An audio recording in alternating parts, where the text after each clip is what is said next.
Madonna Monte di Novi Velia, aiuta i tuoi pellegrini durante questo faticoso cammino.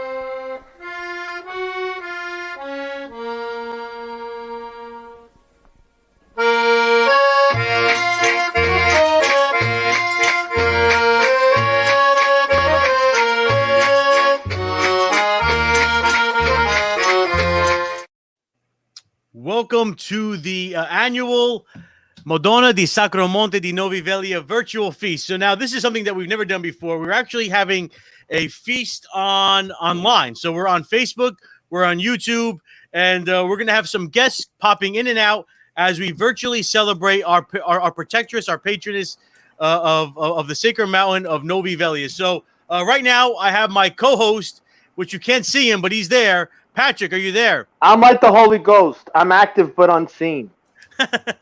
So right now, joining us right now is Dominic and Nazario Paragano. So, gentlemen, welcome to this virtual celebration. How you doing, Tony? Thank you. This is something that we've never done before. We're especially at a beautiful day. Well, we haven't had a plague since 1918. So let's keep in mind, this is not by choice. You're absolutely right. It's not by choice, but it is what it is, and we have to just go with the flow. The last 3 nights we celebrated the Triduum leading up to this feast day for Our Lady at Our Lady of Mount Carmel Church in Down Neck, or in the Ironbound neighborhood of Newark, which was beautiful. I want to thank Monsignor Ambrosio. I want to thank John Thomas. I want to thank Eric Lavin for putting that together. That aspect of this virtual feast together. So, Patrick, as my unseen co-host for the next, I don't know how many hours, let's talk a little bit about the feast. So take it over. I just want to say that the attribute of the 18 that I roll with, the men and women like the Paraganos, is that even though we are in the midst of this horrific coronavirus pandemic that has locked down the entire world, we are down, but we are not out. Because even though we cannot gather physically for the feast like we do every year, we are doing it virtually. And the fact that so many of our people have logged on to this, who are participating in this, just shows the strength of the devotion of the people who are part of this team. So that is the number one indication of the people like Dominic and Nazario who are on today. So I just want to give a shout out to our team and to our patroness, that even though we cannot be together physically, we are together spiritually on this day. Amen. So let's start off by Dominic and Nazario. Kind of talk to us a little bit about what is your connection to the Madonna. Can I introduce them a minute, Anthony? Yeah, go ahead. Go right ahead. I'm sorry. Sure, because I know they're maidens on the podcast voyage. The Nazario brothers, the Dominic and Nazario, the Paragano brothers and their sister Marissa, they are the grandchildren of the late great Nazario Larry Paragano. And I wanted to begin with them on this podcast. Cavaliere, yes, absolutely. The great Cavaliere Nazario Larry Paragano. I wanted to begin with them because without their grandfather, he was the wind beneath my wings in this. Mm-hmm. And when we discovered the statue almost 10 years ago, and we decided to have the feast, I went to the #1 Chilindana in the whole United States, Larry Paragano, who I was honored to call a friend. I went to him because Larry, one thing you have to know about Larry is no one was more generous and open-hearted to the entire Italian community than Larry was. And I went to Larry for help, and Larry was the first man that got behind this. And I remember him saying to me, I'm going to get my grandsons there. And I can't tell you what it means to me that in the blood of these 2 young men runs the blood of their grandfather. And as long as they are there, as long as they and their sister are there at that feast, as long as they're carrying their statue, Larry is with us. Larry is with us Larry is with us spiritually, and Larry is with us physically. And that's why I wanted to honor them, because their grandfather had so many achievements in life. But his greatest achievements are on the phone with us right now. There's no greater cavalier, no greater honor he got everything that man stood for is embodied in these men, because they say your legacy lives on after you. His legacy, you don't have to see a building, you don't have to see a plaque. His legacy is walking around, and they're on the phone with us right now. And I also want to reach out to Marissa, their sister, cannot be with us today. She cannot be on with us on the podcast. But I want to salute Larry through his grandchildren, because they are continuing the tradition. Mm-hmm. So now that I explained to you who they were, Larry came from Per di Fumo, I guess you'd say the Frazione Carmela in Per di Fumo, which is one of the towns in the Cilento, which has a deep devotion to Madonna Ramones. If you go to the church in the town, they have a stone statue, a stone copy of the statue that's on top of the sanctuary on Gelbison in Novi Velia. And that town has a deep devotion to it that's continued in these two young men. So the first I want to ask is, Nazario, you're the namesake of your grandfather. You want to tell us a little bit about your grandfather and his love for the Cilento?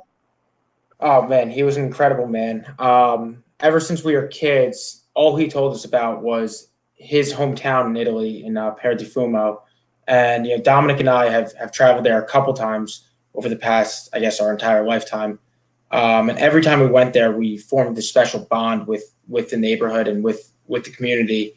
And so it was only right when, I met Patrick and we came out and started going to the feast with him that, Patrick thought it was funny that we came in, we had no idea what we were doing. My grandfather said, come to this feast. Just be here at this certain time. We're going to do something fun. We show up, no one's outside, everybody's at the church. All we see is Patrick. We had never really met Patrick, met him a couple times. He goes, you guys the Paragano boys? We go, yeah. Patrick goes, all right, here, put on this cloak. Let's get going. And, the mass ended. We had no idea what we were in for. The mass ended. My grandfather walks out of the church and, he had no idea what was going on, with us. He saw me and Dom in the cloak, ready to go to carry the Madonna.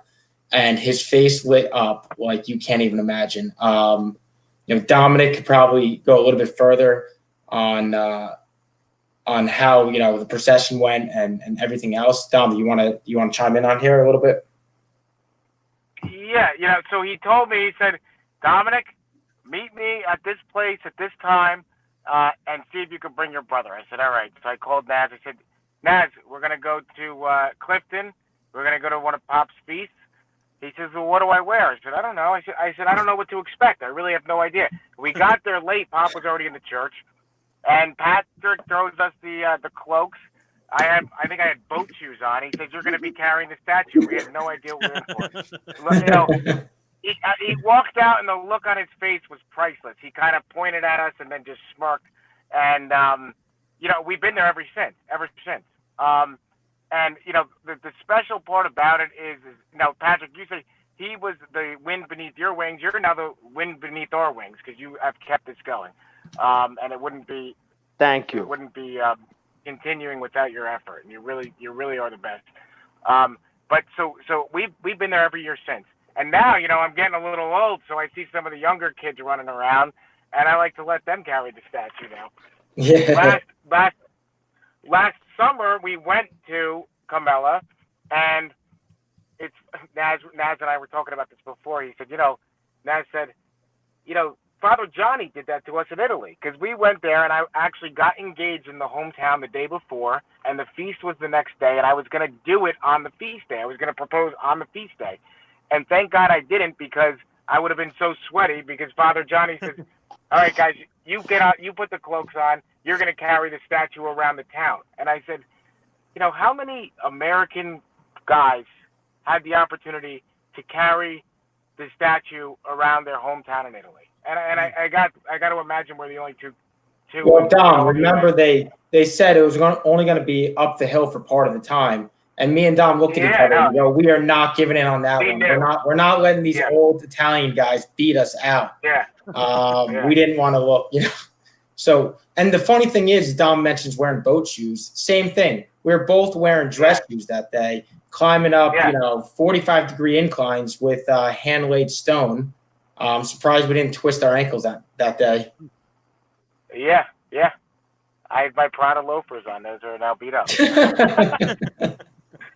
But it was totally worth it. It was a surreal being able to do it in Italy. It was a surreal experience.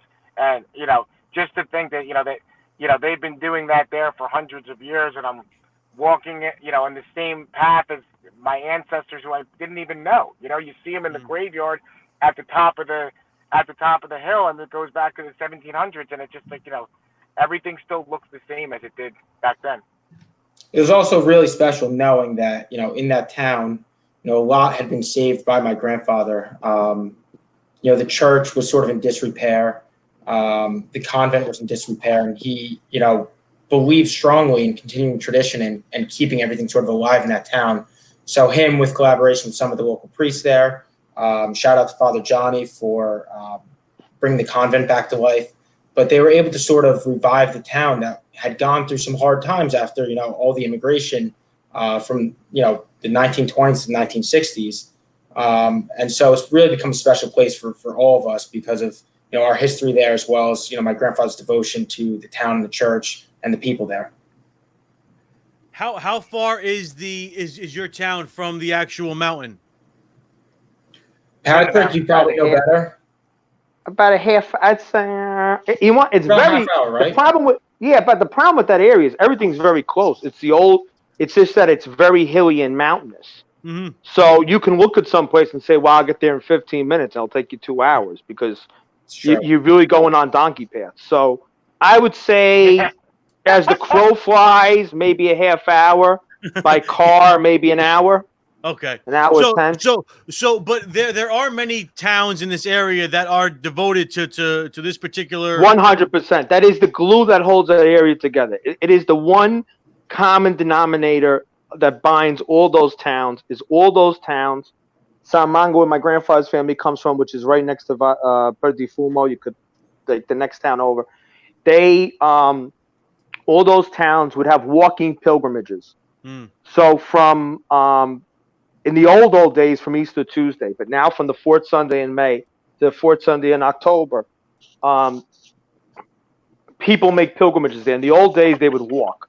So it would take, let's say, three days to get there. Wow. And it was kind of like everybody's summer vacation, because in those very, very poor times, in the ages before electricity and running water and automobiles, you would pick a day. Every town had a different day. You would, the people who could make it, I mean, it's an arduous trek, they would walk. And as they would walk, it was kind of like a lot of marriages came out of it, because people would walk on the trail, and that was a kind of a matchmaking time. And people would play music, and they would bring food. And it was like the closest thing they had to a vacation. And they would sleep out in the open. They would just sleep in the fields. Matter of fact, in the town of Val di Lucania, they would actually sleep underneath the trestles in the town. And then they would climb up the mountain, which was an arduous climb. I mean, you can drive up like 90% of it today. It's 1,700 meters high. They say you can see Calabria on a clear day. You can climb. The fact that you can get so close to the top of your automobile, it's frigid. I mean, you could be down at the base of the mountain. It's a hot August day in Italy, and you're at the top of the mountain, and you're like, whoa, it's cold. I mean, I saw the people who work up there full time bundled up, which in Italy they get bundled up when there's a small breeze, but that's another story for another day. And people would get to the top of the mountain, and they would spend the day up there, and then they would trek home. So that was kind of their week's vacation. And that's why the pilgrimage meant so much to them, because, today we just take for granted. I think maybe the coronavirus, one thing that this virus has done to us is it's made us stop and think. We take so much for granted today, as far as, the instantaneousness of stuff. You get on a plane, you get to Italy, you jump in a car, you get to the top of the shrine, everything's so convenient. I mean, in that time, people would pray. The last prayer, the traditional last prayer when they were leaving the shrine was, like, if I never make it back here, like, Mother, remember me, even if I never get back, and even if I never get a chance to come back here again, because it was such a tough climb. So, it was a common, all the towns in that area, that was their common pilgrimage. And everybody did it once in their lifetime. So I don't know if you guys. In-laws are listening to you. There they are. Hold on. They're in the car listening to you. So I don't know if you guys can see this picture. I'm going to put a picture of. So I have to this turn is it up real loud. that's the actual chapel. Or the That is church? the actual chapel. That was built in 1918. There was an older church that was there. That was because you have to remember that shrine was originally a temple to Hera. So the south of it, that whole area of the Cilento was all settled by Greeks. And they brought basil from Greece, they brought olive oil from Greece, they brought wine from Greece, and they brought their devotion to Hera. So the top of the mountain was, of all those mountains, there were shrines to the false goddess Hera. And when the area Christianized, they went to the top of that mountain and tore down the shrine to Hera and put up a shrine to the Virgin Mary. So the beautiful thing is that so there was a very small ancient chapel up there. We know at one point there were Basilian monks. Oh wow!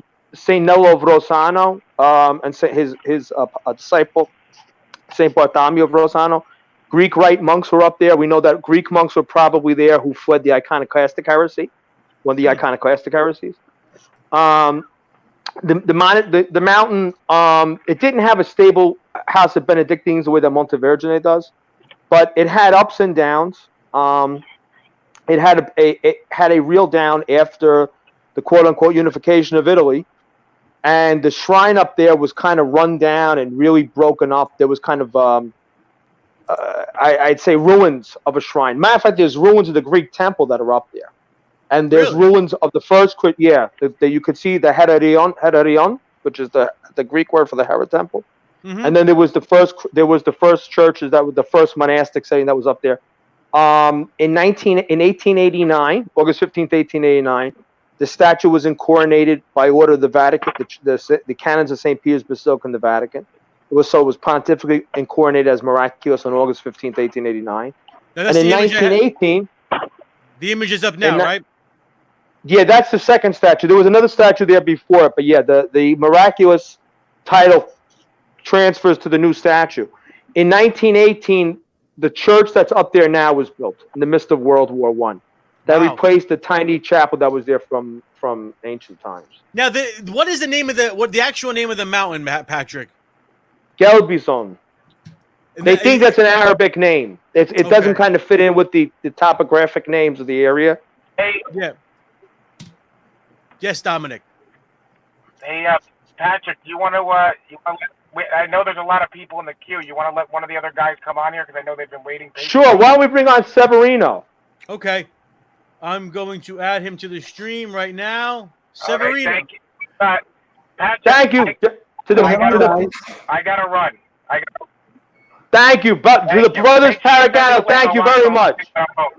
Thank you, guys. Take care. Thank you. Thank you, guys. Hello there. Well. Severino. Yes, I am sunny California, Central California here. I could see through that window. God bless America. You're looking at probably the Pacific Ocean back there. Let's see. God bless America. Yes, from sea to shining sea. Yeah. I want to add this. Everything Patrick said is correct. I don't know how we learned all this stuff, but the Madonna del Monte, that's what we call it, and also the mountain is called Monte Sacro. Mm-hmm. Actually, it's part of the history. It's as Patrick said, it linked all of us together. I lived up there in the mountains for quite a few weeks in the summer when Don Alessandro was the rector, and I built a lot of it. But as Patrick said, yes, it goes back, precedes Christianity.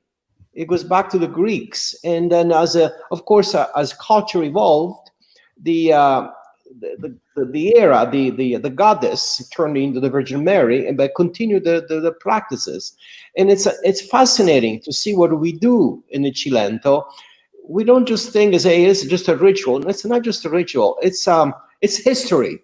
This is how our ancestors used to behave, and it's to me it's fascinating. It's fascinating. Yeah. So Severino, what? I'm sorry, Anthony. Go ahead. I just wanted to say. Go ahead, Pat. No, I just wanted to say, Severino, why don't you tell us who you are, a little bit about yourself, and the fact that you're from Joy, where Joy is, what Joy is, and all about Sonia. Oh, I thought you want to hear about the Madonna del Monte.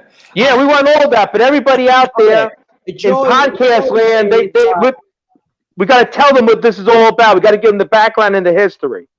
Okay. Joy is an interesting town. It's a medieval town, like other towns in Chilendo. It's up on a hill, surrounded by a wall. A wall is still there all around the town, and it's what we say maybe 12 miles from the top of the mountain, and we can see it, by the way, because you're so high up. Beautifully, it's as big as life from the top of Joy. You can see the mountain of the Monte. I came to the United States in 1963. I was only 19. My father brought me over here. I didn't want to come. I wanted to be a priest in Italy, but he didn't like it. So I came to the US and became an engineer. Can I say? So I live in California now, and I lived in New Jersey for quite a few years. Actually, I went to school over there. Newark College of Engineering was called at the time. I think now you call it NJIT, now the New Jersey Institute of Technology. Right, Yes. that's what I went to school after I was for 2 years in the Army. I went to school with the GI Bill, by the way. Severino, why don't you tell us a little bit, what was life like? I know you've said to me personally that you grew up in a medieval world. And I think that's a fascinating observation. Because remember, there's so many people that are going to be listening to this. Some of them they're not even Italian or Italian American. They don't know anything about the Cilento. You know, this is just something new for them. Why don't you explain to everyone what your childhood was like in the early 1950s and the late 40s, growing up in Joy in the Cilento, in the shadow of Monte Sacro of Novi Velia. What was your life like? Well, indeed, it was a third world. Now, I got to be careful when I say this, because we were extremely primitive. We had no toilets. Imagine this. The houses consisted strictly of walls standing up, so separated by doors and windows and walls. And the only source of energy in the entire house was the fireplace. We used the fireplace for cooking and for eating, and for every social life was all around the fire, particularly in the winters. That's what it was. And it sounded pretty primitive, and it was very, very primitive. Imagine, I mean, it's disgusting to talk about how we went to the bathroom, so I don't want to talk about it. But it was extremely primitive. The only entertainment we had was social life. But I want to tell you something that I heard from a friend of mine who actually lived a even more primitive life in Joy than I did. His name is Benito. And he said to me in New Jersey, when he was actually making a lot of money, he was driving a beautiful car. It was a 1962 Thunderbird. It was a beautiful car. And he said to me one day, he said, you know, we were happy there. I think, to me, those words stuck to my mind, because wealth doesn't make people happy. I mean, primitivity doesn't make you unhappy. We were happy. We did well, even though we were very primitive. Yeah. Can I ask you a question, Severino? Yeah. Do you think the secret to that happiness was your social life, was being together? Or do you think it was the simplicity of your life? What was the key to that happiness? I mean, that's a pretty deep philosophical question. Hey, that's joy. Yeah, thank you. That's that. Yeah. I don't think the money and the wealth makes anybody happy. It's just an addiction that you get used to it. Happiness is getting something that you're missing and suddenly seeing it coming true. I mean, Christmas was an incredible event for us because we thought about the entire year. You know, we thought, hey, when Christmas arrived, wow, that was getting the top of the world. But because we had missed it.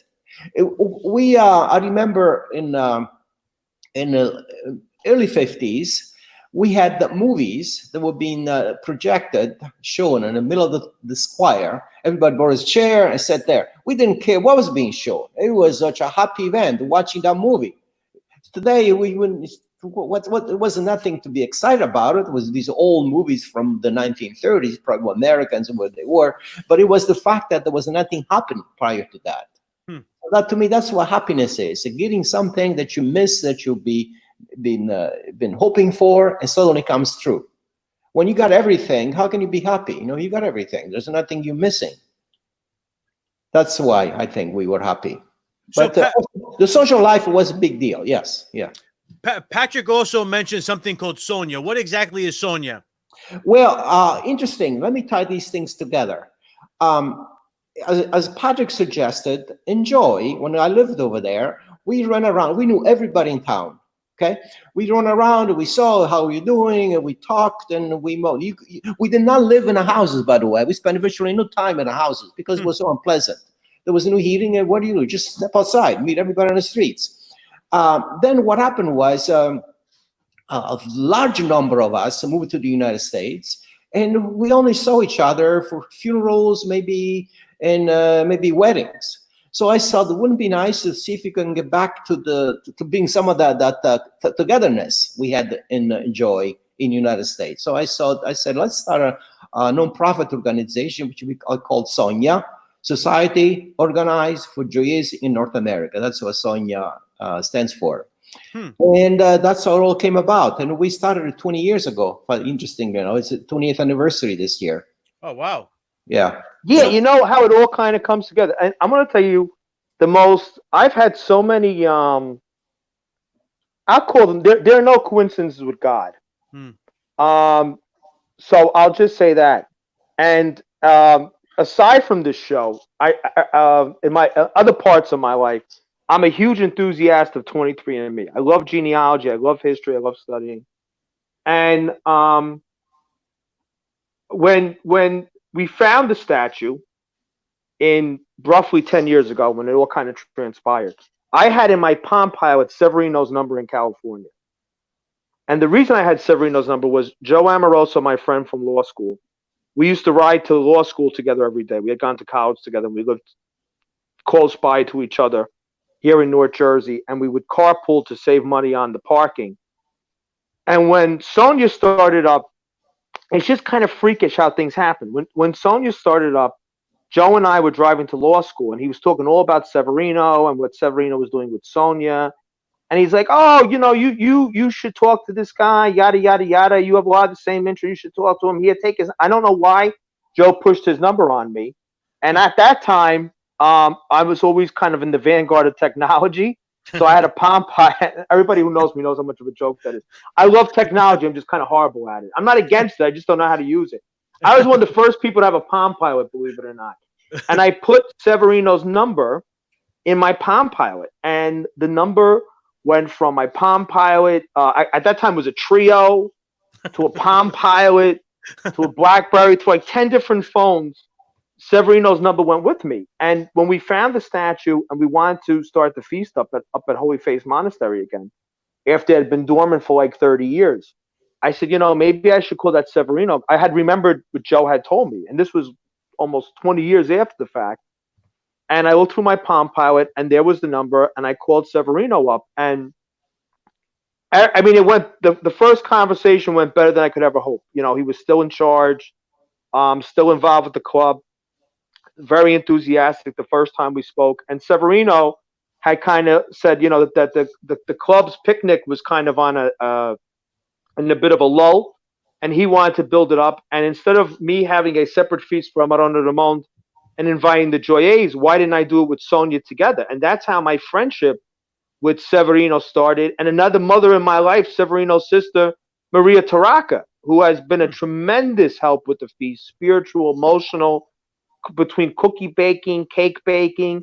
She's our master seamstress. She built the palio, the beautiful canopy we have. She made all the outfits for the congrega, for all the guys wear, all made by the great seamstress Maria Taraka. So I have Severino in my life. I have Maria in my life. I got to meet their children, Severino's girls, Maurizio, Maria's son. Maria has two sons. I got to meet them. I got to become friends with them. And then Severino's extended family, his brother Lou's boys. But to make a long story short, 2 years ago, I'm looking for my mother's 23andMe, and who pops up? Is Severino D'Angelo. So now I find out. Now it says like fifth cousins, but somewhere way back, Severino and I have a common ancestor. So all these people wound up being my family, and I was shocked because my grandfather's family is from San Mango Cilento, and Severino's from a few towns over. But somehow, we have a common ancestor. And when this happened, I was so blown away. I was like, I never ever thought that this guy is my family. And I'll tell you something else. The Paraganos also came up on my mother's cousin's 23andMe, because sometimes you don't get a match with everybody just because of the way that DNA goes over the years. But because of the way, I'm thinking, long story short, this cousin, my mother's first cousin and her, have all the same cousins on one side. So I'm distantly related to the Paraganos. And they're from a few villages over. So one thing is that the Cilento has had, up until World War II, it had a very small gene pool, meaning that people from the area intermarried a lot. So we all have the same devotion to the same Madonna, the same food, the same language. And we really are one big family. So when we say that we are one family, we got the DNA to prove it. That's true. That's so I got my cousin Severino on the phone and my cousin the Paragano. So I just so that, we always talk about Mary as a mother, but we really are all her children. I'm sorry, Anthony. Go ahead. No, is the reason why a lot of these towns so connected because I should say, why are these towns so connected? Is it because of the Madonna? Is it because of the geography of the area? I think the geography. Severino can answer that better because he grew up in those towns. It's both. It's both. The Madonna is one thing that in Cilento, all the little towns around it have in common. If you think of what would there be? I mean, you can think of any other commonalities over there. But let me add something about Patrick's and the picnic. We started Sonia in 2010, I think. When was it? 20 years ago. What was that? Yeah, about 20. I was trying to figure out that. I think 2011. I got to check my paper. I think next year will be 10 years. 20 years. I'm totally confused here. It was year 2000. That's true. It was year 2000. Anyway, it's actually started as a religious picnic. It was Alberto Infante who thought of the idea of the picnic, but we were doing it at the Holy Face Monastery. And I remember the first year we did that, we had from Joy coming the priest, Don Guglielmo, and the mayor. They all came to visit. We had the mass regularly. And as Patrick said, there's eventually, all these old people we had that they passed, they moved on, and it was not doing as well as it was. So thanks to Patrick, we combined the two, the picnic and the Madonna del Monte, and suddenly took off like a wildfire. Yeah, and that's true. That's what he said there. And I want to announce on today's show that next year, God willing, when we have the feast, it'll be the 70th anniversary from when they had the first feast in Jersey City, when the first Cilentano feast happened in Jersey City. And I'm hoping, God willing, this whole virus thing somehow is cleared up. And God willing, we can get together next year. We're going to do it bigger and better than ever. Next year, God willing, you're going to see double or triple what we did before. We have a comment here from Giorgio Scelza. He said the sanctuary in Novi Velia will reopen on May 31st. This year, the road will be open to the faithful who want to go after a year of closure. The opening Holy Mass will be broadcast live on SETTV.it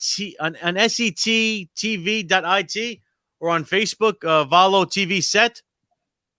Did you know that? That's fantastic news. Yeah. Very good news. I knew the road was closed because they had some bad weather and they had slides. But I'm glad to hear that it's opening so fast, because usually in Italy things take a little longer to get fixed like that. Yeah. Yes. Everything with Italy takes time. I'm putting up a picture now. This is the road to get up to the mountain. This is the end of it. This is when you arrive. Okay.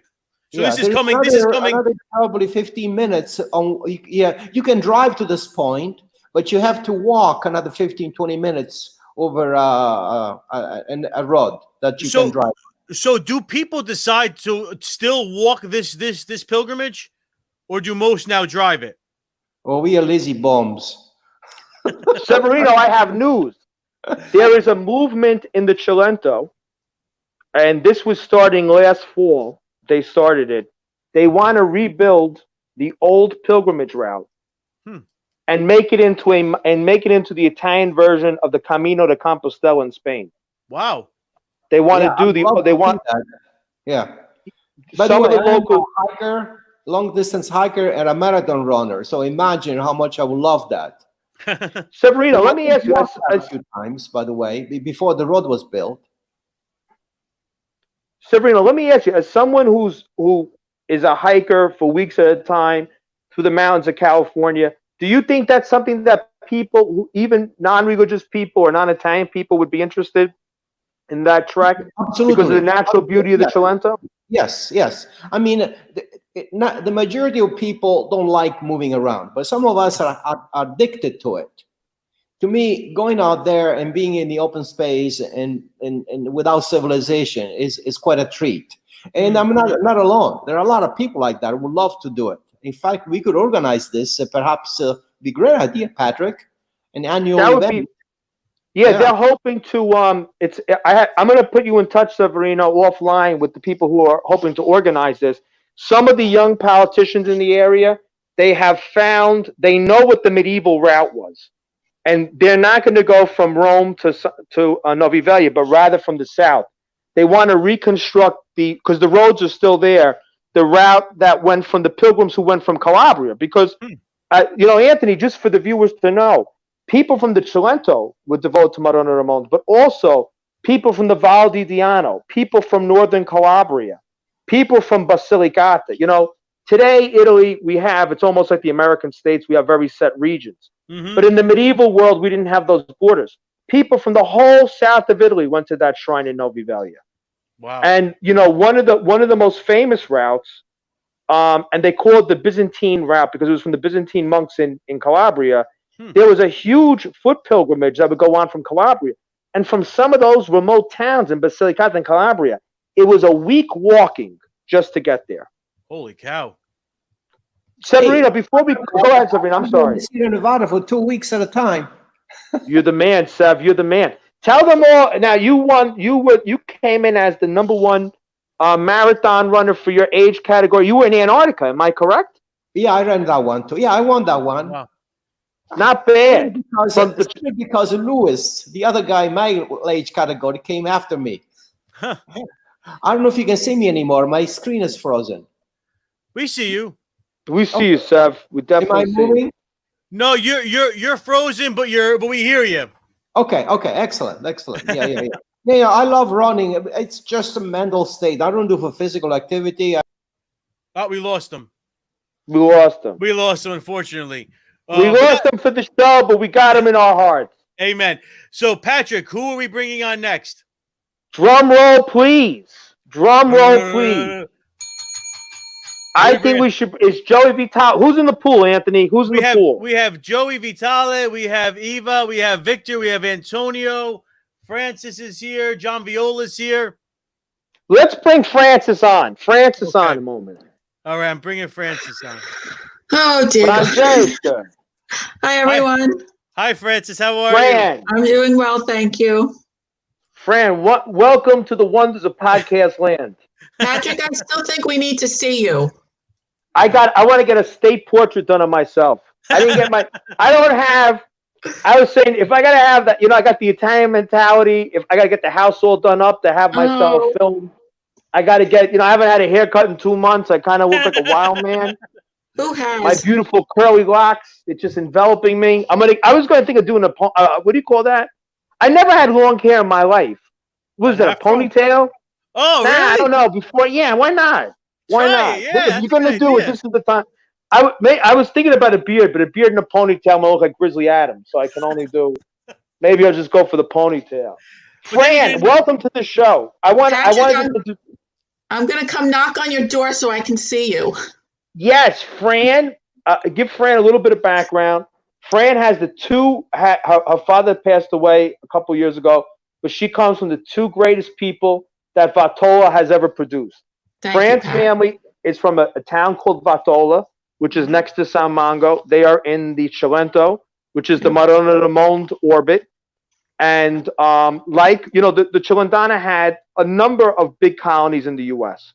Okay. Because of the economic devastation that affected the area right after unification of Italy in 1860, they and the Vallo di Diano in Salerno, which borders them, they really sent the first immigrants to the U.S. from the south of Italy. Huh. And the Cilento And I had a professor at Queens College tell me this. The first people from the Val di Diano and Cilento, they landed on Mulberry Street in Manhattan. This is right after the Civil War. Yeah, probably the late 1860s, early 1870s. And they came as seasonal workers. So they said, okay, Italy is a disaster because it's the whole thing with Garibaldi. The Bourbon king was overthrown. The economy was in shambles. A lot of the money in the industry was forced up north. So instead of the south of Italy becoming richer with unification and more prosperous, it became the Rust Belt. Its economy nosedived after unification. So the people in the Cilento, 1878, 1870, they said, okay, we're going to go to New York. We'll do some seasonal work in the winter and make some money, go back to Italy in the spring, take over our farms. We'll do that for a couple of years. And then when the country gets back to normal, we'll stay here.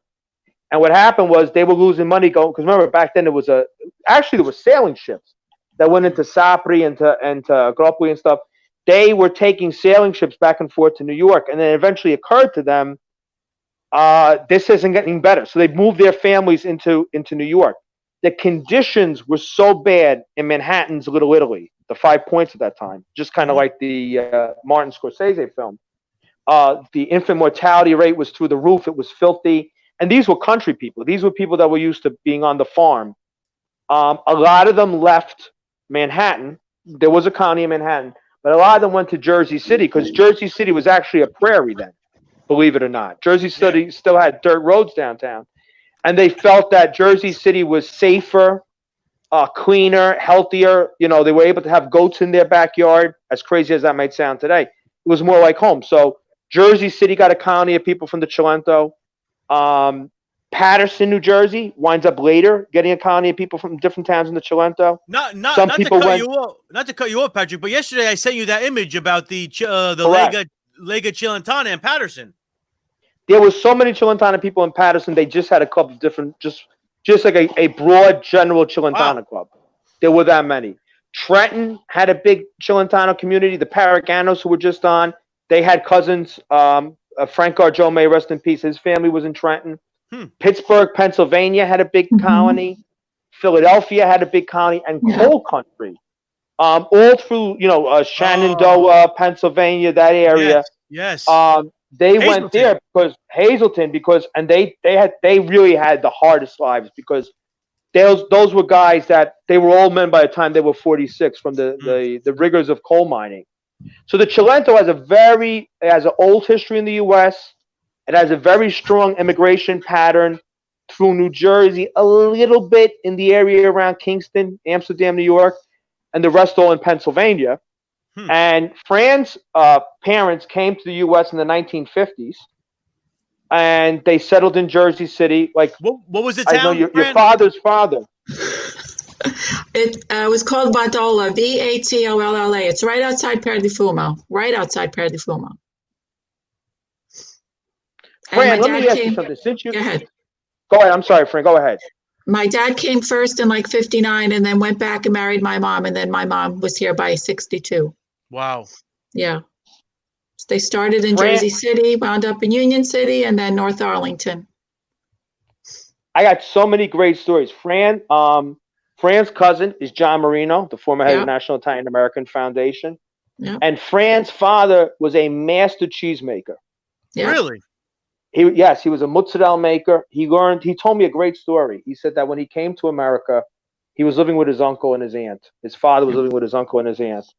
And that when he went for a job at Furey's in downtown Jersey City. Huh.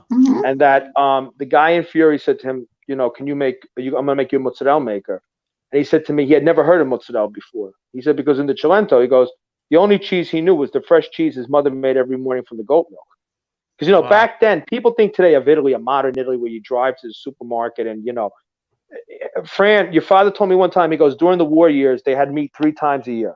Christmas, Easter, and Madonna alla Grazia, who was the patroness of Vatolla. So he said to me, he never heard of mozzarella before, but he kind of made believe like he knew what the guy was talking about to get the job. He thought it was a kind of lasagna. And that's how he learned to make mozzarella. But I brought Fran on because, Fran, I know you're involved with Unico, an organization that started me out in the Italian community. I've been a member for 25 years. Yeah. And you're very proud of your Italian heritage, and you're proud of your parents.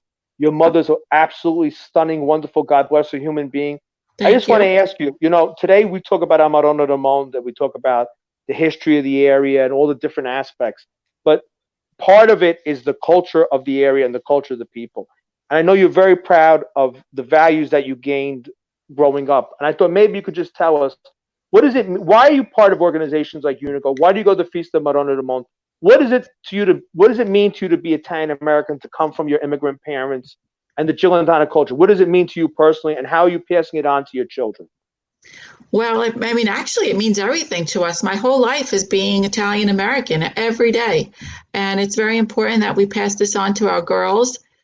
Thankfully, I mean, I'm blessed that we can go back to Adola every other year, and we get to spend time with our family and our cousins, and we get to walk the same streets that our ancestors walked in. I was listening to the Paragano brothers, and what a beautiful memory that they got to carry that statue the same way that their ancestors carried it. Who can really say that? So, and being part of Unico, I've been in 11 years now, and we're up to 152 members, proud members. We try and carry on all the traditions that we remember from our parents. And, on one of your podcasts, you were talking about, if not us, who's going to carry it on? We're trying to instill so much in our children, and hopefully they pick up on some of the things. My middle daughter, Marcella, she has picked up the mozzarella making from my father. Wow. I mean, so many times she was down the basement with him making it Christmas Day or Easter Day. Your mother making the pan d'ost. Yes. And it's and the one thing I got to say about your parents is, because they're neighbors of mine, is that I've never saw them sit down and watch TV and take a break. No, she still doesn't. We were there yesterday. She still doesn't. You could go to if I ring the bell and your mother doesn't answer, I go into the yard. Yes, but Pat, thank God she's 84 and she's like a rock. Thank God. 84. God bless her. She could run marathons. I tell people all the time, you want to see. They think it's the Mediterranean diet that gives these people longevity. It's the work ethic. It's the work. It's the work. Yeah. She's got a yard. She could feed an army what she grows out of that yard. Yeah, it's true. The flowers, the vegetables, and your father too. Your father was I call your father the king of the Christmas ornaments. Oh God, they're still in the garage. He converted his garage in retirement to like a workshop. He made my mother has a planter from your father. Your father would take old wine bottles and turn them into Christmas ornament decorations. Wow. And the thing is that what the hallmark of those people is they grew up in an agrarian society from when they were working from the time they could walk, they were working. And they raised families on. Fran, you want to talk about your parents' work ethic? And what do you think that's an example to people today? Well, it's like you said, they never stopped. There was never time to rest. There was never time to sit and watch a program. They just didn't do that. And what I'm even more, now that I'm a mom with my 3 kids, like my parents raised us without Dr. Phil, without Oprah, and we all came out okay. Like we all came out fine, just with what they know and what they brought with them from Italy. So, I mean, I'm envious of that generation. Even though they had to bust their butts for everything that they had, I'm envious of that generation. The simplest things. We grew up in a 2-family house, 5 kids. We all shared a bedroom. There was nothing missing. When we look back, there was nothing missing from our life. Nothing. And we had nothing, but we had everything, So. Fran, do you think that's a lesson for people today that, your parents worked very hard to give you the necessities, but you found where people today look for satisfaction in material goods. Yes. And they constantly find emptiness. Do you think that the fact that, you're one of 5, you have God bless you, have fantastic siblings. You really have a beautiful family. Even a small family gathering for you is bigger than most people's extended family in 90% of America. There are 23 people on a Sunday, right? Yeah. It's 23 people, which is wonderful. What message do you think that gives people who are looking for meaning today? Well, really, I mean, we know this, but everything is about family, everything. Nothing else matters. It's that Sunday dinner, you just put another pound of pasta in the pot, whoever shows up. And that's what I'm really hoping I have instilled in my children, that there's nothing else besides our family. Nothing. Can I ask you a question, Fran? Do you find that during this pandemic that you have been drawn even closer to your family? I'm kind of happy that we're all stuck at home and that everything has stopped. Yeah, I mean, some days, thank God we can all go to different rooms. Thank God we're blessed that way. But I am happy that we are stuck. My cooking has been wonderful. The kids have been eating, and I'm I'm a preschool teacher. I miss my kids. I miss going to work. But I'm happy that I'm stuck at home and that my girls are here. My husband's working out of the house, and I want it to be over. I want us to all be safe and be healthy, but being stuck here has not really bothered me like the way I thought it would. Because I think in a way that it kind of harkens back to the old ways in a way that kind of forces us to really reevaluate everything. That what's truly important is it working our fingers to the bone outside in a 9-to-5 job, or is it kind of just spending the time as much time as we can with the people that we love the most or that mean the most to us. And I think that in a way, I think it is a way to reevaluate our lives. So maybe as bad, like you said, as bad as it is, in a way, I think that there will be some good that comes from it. I think so too. And even just even for me, I love to cook, but I've been experimenting with all kinds of crazy recipes. And me too.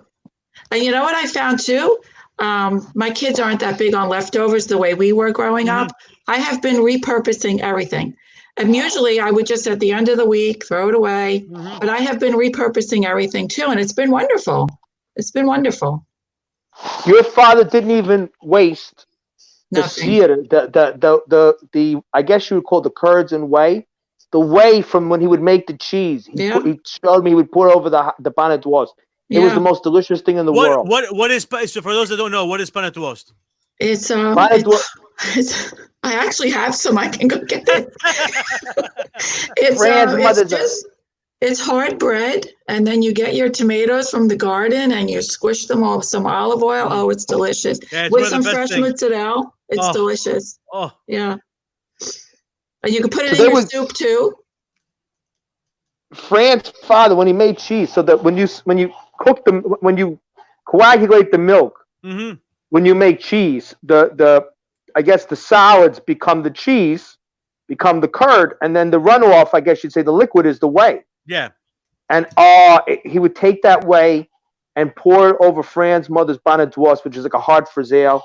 It was like the Queen of England didn't eat that well that night. I can tell you, it was like the simplest stuff in the world, and it went back to the whole mentality of waste not, want not. Yes. Anthony, should we bring on to talk with Fran? We'll bring on Joey Vitale.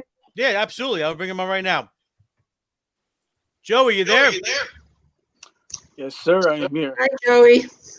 Hey, how are you? Welcome to our virtual celebration, Joe. I want to welcome. I got a million connections with Joey and a million wonderful things to say about Joey.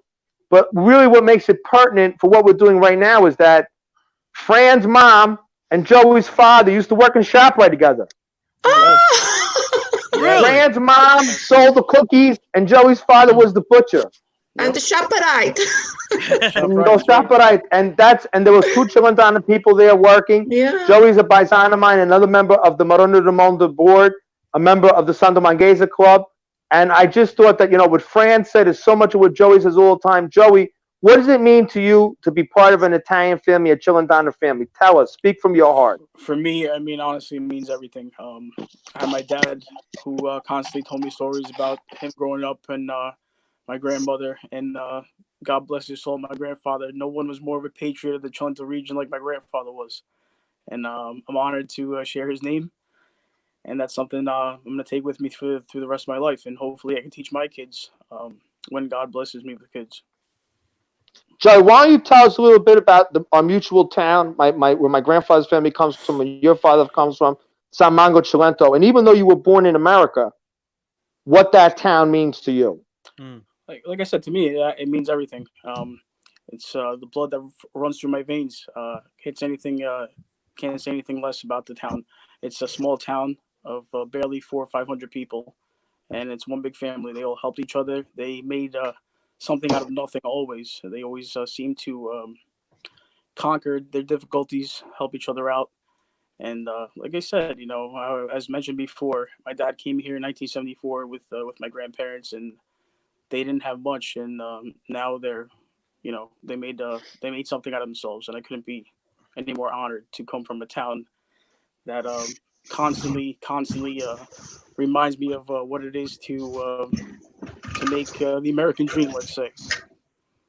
Now, Joey, let me say, one thing is we had Severino on earlier, and Severino represents Sonia, the Società Organizzata per i Gioiesi di Nord America, which is one Celentano organization that started the sponsorship of the feast. And now San Mango we have all joined together the San Domangesi del Cilento Society, which you and I belong to, which represents the people from San Mango Cilento in the United States. They have handled the cooking for the feast the last couple of years, and they make a very special sandwich. And your father, being a master butcher, is the sandwich maker. Now, I know that there's a special vow of secrecy we all had to take, that the marinade and certain ingredients, only paisans can get the recipe, and you have to do a special ceremony. You have to watch. It's done at 1 o'clock in the morning, in the middle of the night, in your basement. And I know I've made vows never to reveal what I've seen. But why don't you tell everybody out there in podcast land about our secret paisan sandwiches that your father, the butcher, cuts for us, and everybody grills together. What they are and what they mean to us, and how we took a tradition from San Mango and brought it to Clifton, New Jersey. Absolutely. I mean, it's a fresh capicola sandwich, which comes from right here around the jowl region of the pig. So it's a pork meat. It's marinated in olive oil and vinegar and rosemary, garlic, salt, pepper. The rest, like Patrick said, I can't say because I just can't say. But you'd be excommunicated from the club. Exactly. And it's served with, for the most part, cherry peppers. So, I mean, obviously you can omit those, but that's what it's traditionally served with. And people come from near and. The sandwich is out of this world, really. I know Italian people can be very tough critics. And nothing Italian people enjoy more than criticizing other Italian people's cooking. And I've never seen anyone eat that sandwich who was not happy. It really is an out of this world experience. And I know we're all disappointed because we had all hoped so much. Really, we do look forward to it all year. Yeah. Then after we're done cooking and we're done cleaning up, we have a plate of spaghetti together as a group. It's grilled over charcoal. The spaghettata. We weren't able to do it this year, but hopefully, God willing, next year we'll be back. This horrible chapter will be behind us. We've got some powerful lessons out of it, and we'll be able to celebrate the 70th anniversary of Monte of Novi in New Jersey. Wow. This time next year, because unfortunately I wasn't able to get anybody on from Hazleton, but the devotion to Monte of Novi also exists in Hazleton, Pennsylvania. Mm-hmm. The Cilentano people that settled in New Jersey were all mostly from the north of the Cilento. People from the south of the Cilento a lot of them settled in Hazleton, and they've had the Feast of Monte of Novi, which they call Our Lady of the Mount in Hazleton. Mm-hmm. Oh, I don't even know, for a very, very long time. And they have the beautiful tradition. In the Cilento, there's a votive tradition of carrying cinta, which are candle houses. And the women, the tradition was that if a grace was received through the intercession of Mary from Our Lady of Sacro Monte, they would climb the mountain. As I explained earlier when we were speaking, they would make the arduous climb up the mountain, and they would carry 100 candles in a beautifully decorated manner on their head.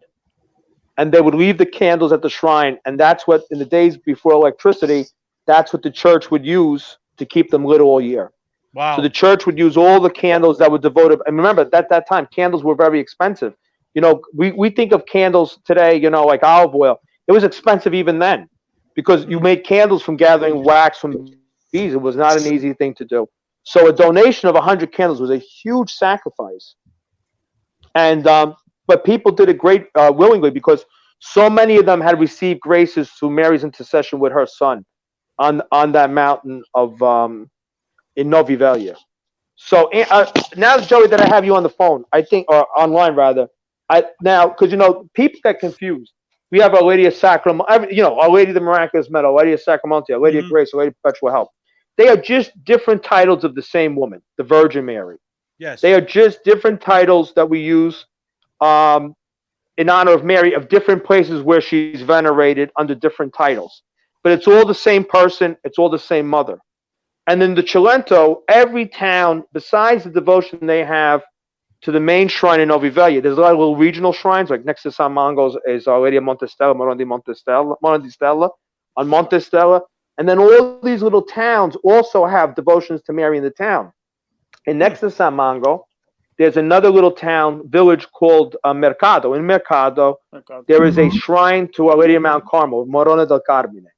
And on July 16th, and I know even from France, town of Vatola, all that surrounding area, on July 16th, the Feast of Our Lady of Mount Carmel, people make, which is about a couple-hour trek by foot, to celebrate July 16th in Mercado, at Mary's Shrine in Mercado for Our Lady of Mount Carmel. And there's a strong tradition of bringing the chinda, the same ones that they bring to the shrine in Novi Velia, they also bring to the shrine in Mercado. And Joey's great-grandfather had a miracle that happened through Mary's intercession when he prayed to her in Mercado. So, Joey, I love this. One of my favorite stories of Our Lady of Mount Carmel. Why don't you tell us all that story? Sure, absolutely. So, my great-grandfather served in both world wars, and during the second war, the second time around, he was basically caught in an ambush and surrounded. At which point, unfortunately, he saw a lot of his comrades pass away, and he decided, I'm just gonna go. I'm gonna fall asleep, and whatever happens, happens. During his sleep, he had a vision of Madonna del Carmine come in his dream and tell him basically that he was going to be okay. A couple minutes later, he woke up and he felt an intense heat in his chest. So he decided to go take a look.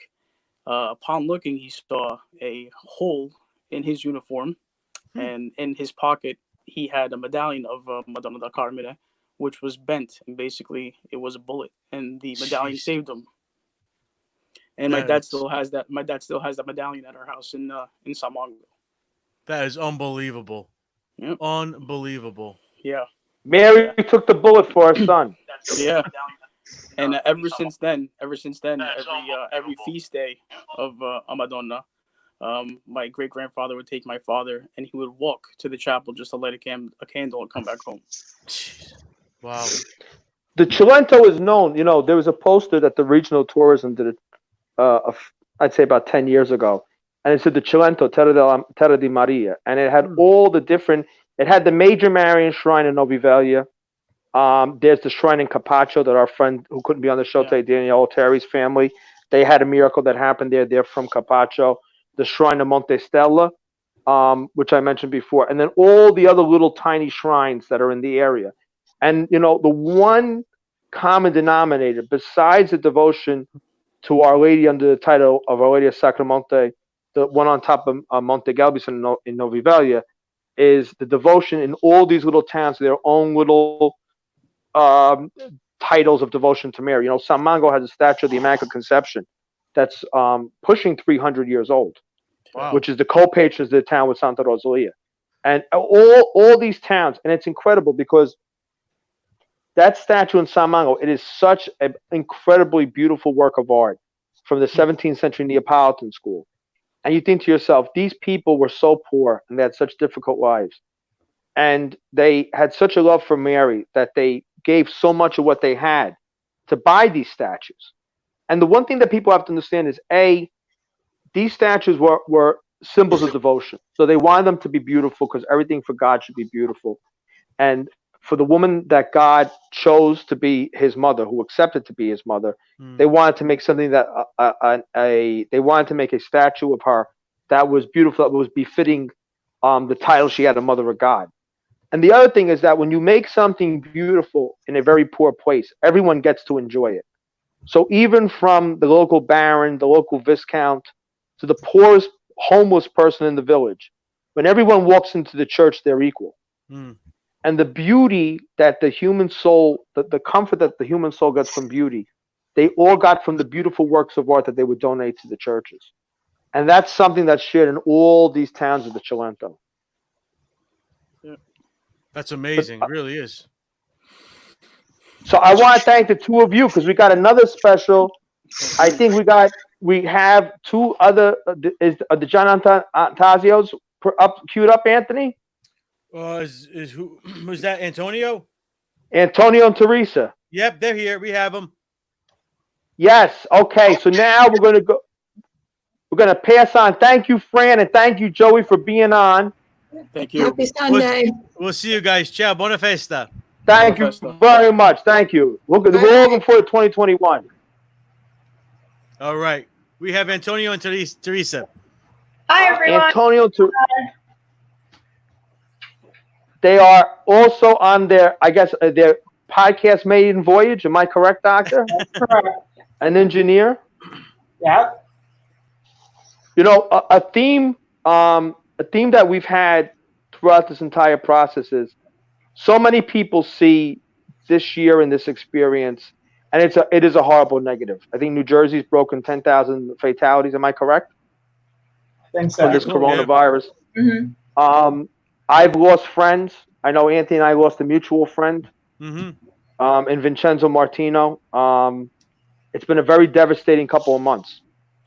And the only thing I think that gets us through this is the hope that somehow, some way, and I'm not a medical professional as you are, doctor, but somehow, some way, we're going to get ourselves through this. And through the grace of God, we're going to be able to celebrate Monte del Monde next year, hopefully together. Mm-hmm. And it's going to be a very special year. It's going to be our 70th year from when the society started in 1951.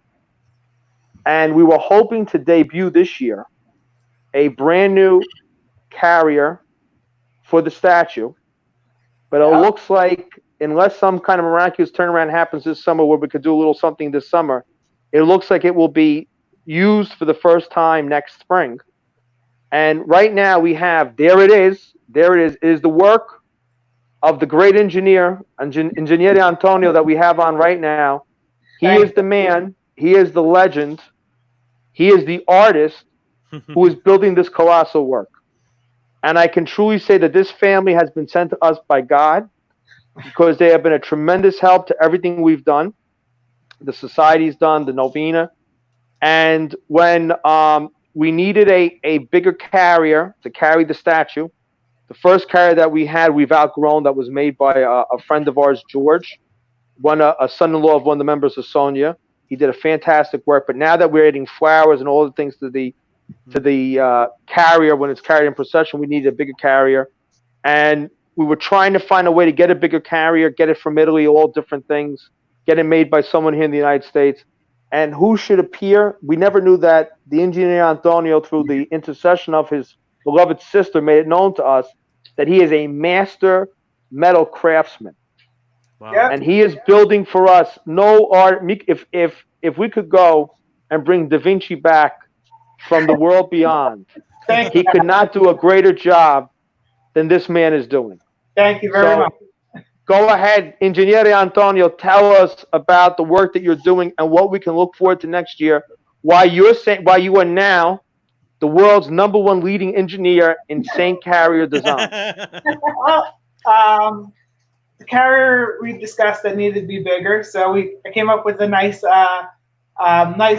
broad platform to make it easier for the gentleman to carry her, and with enough detail like we want it to copy from some other ones we've seen. And I think I'm portraying basically our vision that we had together to make something beautiful that she would be proud to sit on top of for the next feast that we will have. I mean, it's been a lot of love and labor into this, but it's coming out great so far. So Engineer Antonio, he is the NASA engineer of statue carriers. If someone is out there listening, I told him no one's supposed to be as good as mine. So you might get another one. It won't be as nice as mine, but it'll be fantastic. Even his not as nice as mine work is still a million times better than you'll find anywhere else. Just know that you're never going to beat me. You're never going to beat us at this, but hey. That's what makes us Italian. Antonio, what is your inspiration in creating this carrier? What was there something that Patrick told you it should look like, it should feel like? What was kind of the inspiration behind putting this together? Well, inspiration was I went to guess, feasts. So, and I saw what they had, and when I was honored when Patrick said, "Hey, would you like to build something?" I really can't get it, and I just love a really good challenge. So I'm like, definitely, I love to be challenged, and I love to show my artistic side of metalworking. So I said, no problem, you got it. And now, is this your first Saint carrier, or have you created others in the past? No, this would be the first one. I mean, I have a degree in industrial design, and I work as a industrial engineer for the power company. So don't let this out, but I heard that the Vatican is getting very jealous of the Saint carrier. Okay, we'll take numbers. They want to outdo it. No, you don't want to work for them. They pay you in lira. You don't want to work for them. But. And I want to say, the Dr. Teresa, who's here with us, is the one benefit, the greatest benefit that I've gotten out of this entire process was the fact that, as all Italian transactions, I was invited to their house for dinner. And I was made a meal by Teresa and her mother that, with the glory of Antonio's architectural work in St. Carrier, was matched by their genius in the kitchen. And it was one of those Italian moments of gluttony that we all love, when you know you shouldn't go for that second bite, but you do. And I was sent home with more food than most people leave a ShopRite with. So what was the meal? You got to tell us what the meal was. Risa, go ahead. Let them tell them. Well, first, that is the nicest thing that anyone has ever said, and it was honestly our honor to have you at our house. And her mother's Sicilian. Instead of before you Salernitana, people think that it took a Sicilian. I'm sorry. From Ribera. Go ahead. We are half Sicilian, half Salernitana. So we had pasta with eggplants and ricotta salata. We had, what else did we have? We had pork. We had porchetta. We had a brisket with potatoes and vegetables. Just a typical meal. Lots of antipasto. Olives, bread. Followed by some great dessert from Pat's mom. Oh, yes. Wow. Absolutely phenomenal. Yes, she loves that. Everywhere you go, her ricotta cake goes with her. Oh, it was fantastic. Her Jersey ricotta cake, it's ubiquitous like God. No matter where you go, she's there. Well, what is the Jersey City ricotta cake, Patrick? Tell us about it. That's a great question. That's a podcast. That's a PBS documentary to itself. Jersey City, with the outlying of Hoboken, has a ricotta cake that all the Italian people in Jersey City make. My mother's theory is that a lot of the Italian ladies used to work in Tootsie Roll, and my aunt used to work in Tootsie Roll. They used to roll Tootsie Rolls. God's honest truth. Back in the 50s, a lot of Italian immigrant ladies used to be, and Italian American women rolled Tootsie Rolls, and they used to pass recipes around. And it seems that my mother thinks it's like, tracking down the coronavirus. Where did it come from? Did it come from a lab? Did it come from a fish market in Wuhan? Where did the ricotta cake recipe come from? My mother inherited it from my aunt who worked in Tootsie Roll. It's a recipe that was passed around Jersey City. You can find it in 1980, 1981. It was in the Jersey Journal. So I've seen it only maybe once or twice online, where it's called a magic cake. Wow. What happens is a ricotta. The transfer. I'll tell you why it's called magic. Yeah. The ricotta, and I don't know. I don't have a science degree. I'm not a chemical engineer, but my mother mixes an egg and ricotta mixture and puts it on the bottom of the pan, and then there's a cake mixture put on top, and it's baked. And when it goes in the oven, the ricotta is on the bottom and the cake is on the top. And when it comes out, no, that's terrible. I'm sorry. The cake is on the bottom and the ricotta is on top when it goes in the oven. And when it comes out of the oven, the cake is on the bottom and the ricotta is on top. So the ricotta and the cake, it's magic. How it happens, I don't know. Some people put cinnamon in the ricotta. My mother doesn't. Some people put candy fruits in the ricotta. My mother doesn't. But if anybody in my family is going to go to your house, even if we get a cake from the outside, my mother's ricotta cake goes with us. But Doctor, let me ask you a question. Why don't you tell us a little bit about your father? We know that your mother's from the gem of Sicily, Ribera, the Beverly Hills of Agrigento. But which are renowned for their cooking. They had a big colony in Staten Island and Elizabeth. But your father is an immigrant from Salerno. Why don't you tell us a little bit about your father's background coming from Salerno? I think one thing that's come up here is that the hard work ethic of immigrants and the devotion to family. Maybe you want to talk a little bit about that. Sure. Our father came when he was a young man from Salerno, started his life here. And the one thing that we completely resound with is that hardworking ethic. You know, he came here with very little and started everything on his own. You know, he learned to speak English. He learned to have his own business. Worked 2 jobs. Yeah, 2 jobs at a time. I mean, this man works. And we went to work with him as kids because, well, if you're not gonna sit home and do nothing, right? Yeah. So we learned from day one, you need to have a strong work ethic. You need to, you know, be busy, do what you should. And that's held us together as a family, because as a family, we never knew anything different than sitting around the table together every night and talking about what's going on in our lives. Is that uniquely Italian? Is that something new? We didn't know any different. That's how we grew up. It's a sentiment of family. If our grandparents visited, we were here. We weren't out and about. It was, your grandparents are here. We're going to have dinner together. And those are the best memories we have. Dr. Antonio, as we wrap up this segment of the program, I want to ask you, because you engineer, in Italy you'd be Dottore Ingegnere, you'd probably have 3 other titles that go along with it. Dottore Ingegnere Antonio, please tell us, because you are building the space shuttle, the NASA version of a Saint carrier, what are some of the positives that the carriers can look forward to next year? What are going to be the highlights of your new aerodynamic NASA grade carrier? Some of the highlights will be that it's a larger platform, so it'll be a lot easier to carry and be a lot more stable. And for the shoulders, it'll be a lot easier on the shoulders, so we're not going to have round poles. We're going to have some wide poles that are going to carry the load on your shoulder a little bit, and then we can add some padding if you want to go that route. But it's definitely going to be easier, and the width is just going to make everything stable and easier to carry, and it's going to be lighter, possibly.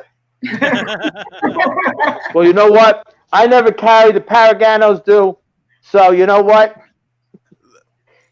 That'll be their conversation with you. Okay. Okay, so what? Look at that. Tell me that's not gorgeous. So tell me, and I'm hoping to contact you. And Ingegnere, I'm going to contact you also, because you know I'm always gilding the lily. I think we should get a base done. We could just add on to the project, expand the project a little bit, and have a base to rest it on. Because I don't know how I'm ever going to get. If we put that on the ground, we're never going to lift it up. Yeah, we're never going to lift it up. I had some thoughts. We'll chat. We'll definitely chat. So what else has to be done to the carrier? Right now, a couple more items need to be, some decorative scrolls 2 more decorative scrolls need to be made, and then from there, let's need a couple more dimensions, and this needs to get powder coated. Its final goldish color that we're going to get it done. And a beautiful thing I was telling the engineer is that in the early 1950s, when the procession started in Jersey City, they had an aluminum. It's very, I'd say, primitive in the fact that you could see it was recent immigrants to America had what they had at their disposal to do the best they could. They took aluminum work in the early 50s and they turned it into an arch that was above Mary's carrier in the procession. And I am going to bring, when this coronavirus is gone and it's safe to socially get together again, I'm hoping to get another meal out of it. That's how I'm trying to manipulate this. I'm going to bring the arch back down. I'm going to bring the Dottore Ingegnere Antonio, the original arch from the very first carrier in Jersey City, which I hope he can incorporate in the back of the new carrier. And we could get that all gold painted. So we'll have the new from 2020 and the old from 1950 married together from the 1950s. and it'll be the continuity. But like I said, the real goal is hopefully I'll get another meal out of it, but we'll see what happens. You're welcome anytime. You know that, Pat. Thank you. Well, thank you. I guess, Anthony, who do we have in the queue next? We have Eva, we have Joe Cirillo, and John Viola. Well, we'll get to Eva and John. Well, thank you very much to John Antanasios for coming on. Thank you, guys. I'll tell you, how much prouder can your parents be, an engineer and a doctor? They hit the lottery. From you professionally and from you as people. Thank you very much. Thank you, guys. Give your best to your family. Thank you. God bless. Ciao. Bye-bye. Bye. So who are we taking on next, Patrick? We're going to have Joe Cirillo on and our good friend Ava. Okay, so I'm going to bring on Ava, and I'm going to bring on Joe. Hold on. Here we go. All right. We have Joe, and we have Ava. Hi. Hello. Hi, all. How are you guys? Great. How are Good. you? Well, buona festa. Buona festa. These Joe and Ava are on our committee, and I wanted to bring them on for two reasons. I thought they'd be great contributors to today's show. Mm-hmm. One contribution is the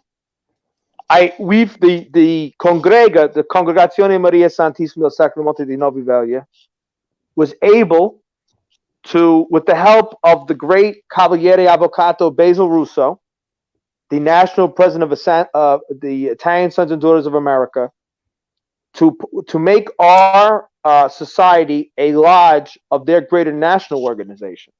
Mm-hmm.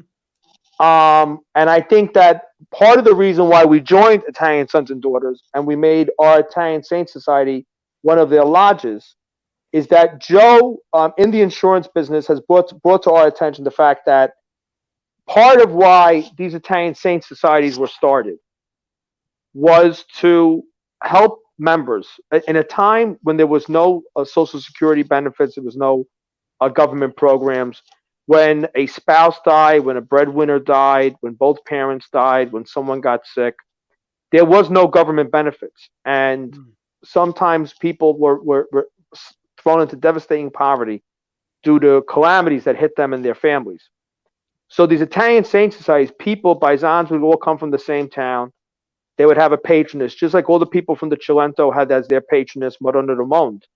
Besides celebrating Our Lady of Sacro Monte twice a year, every May and every August, the members also paid into a fund, which was an insurance fund.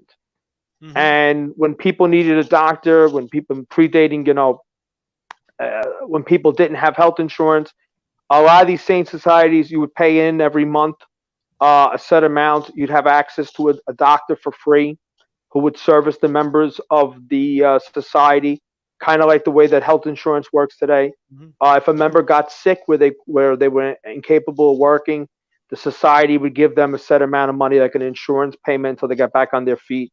When a member died, they would help defray the funeral expenses.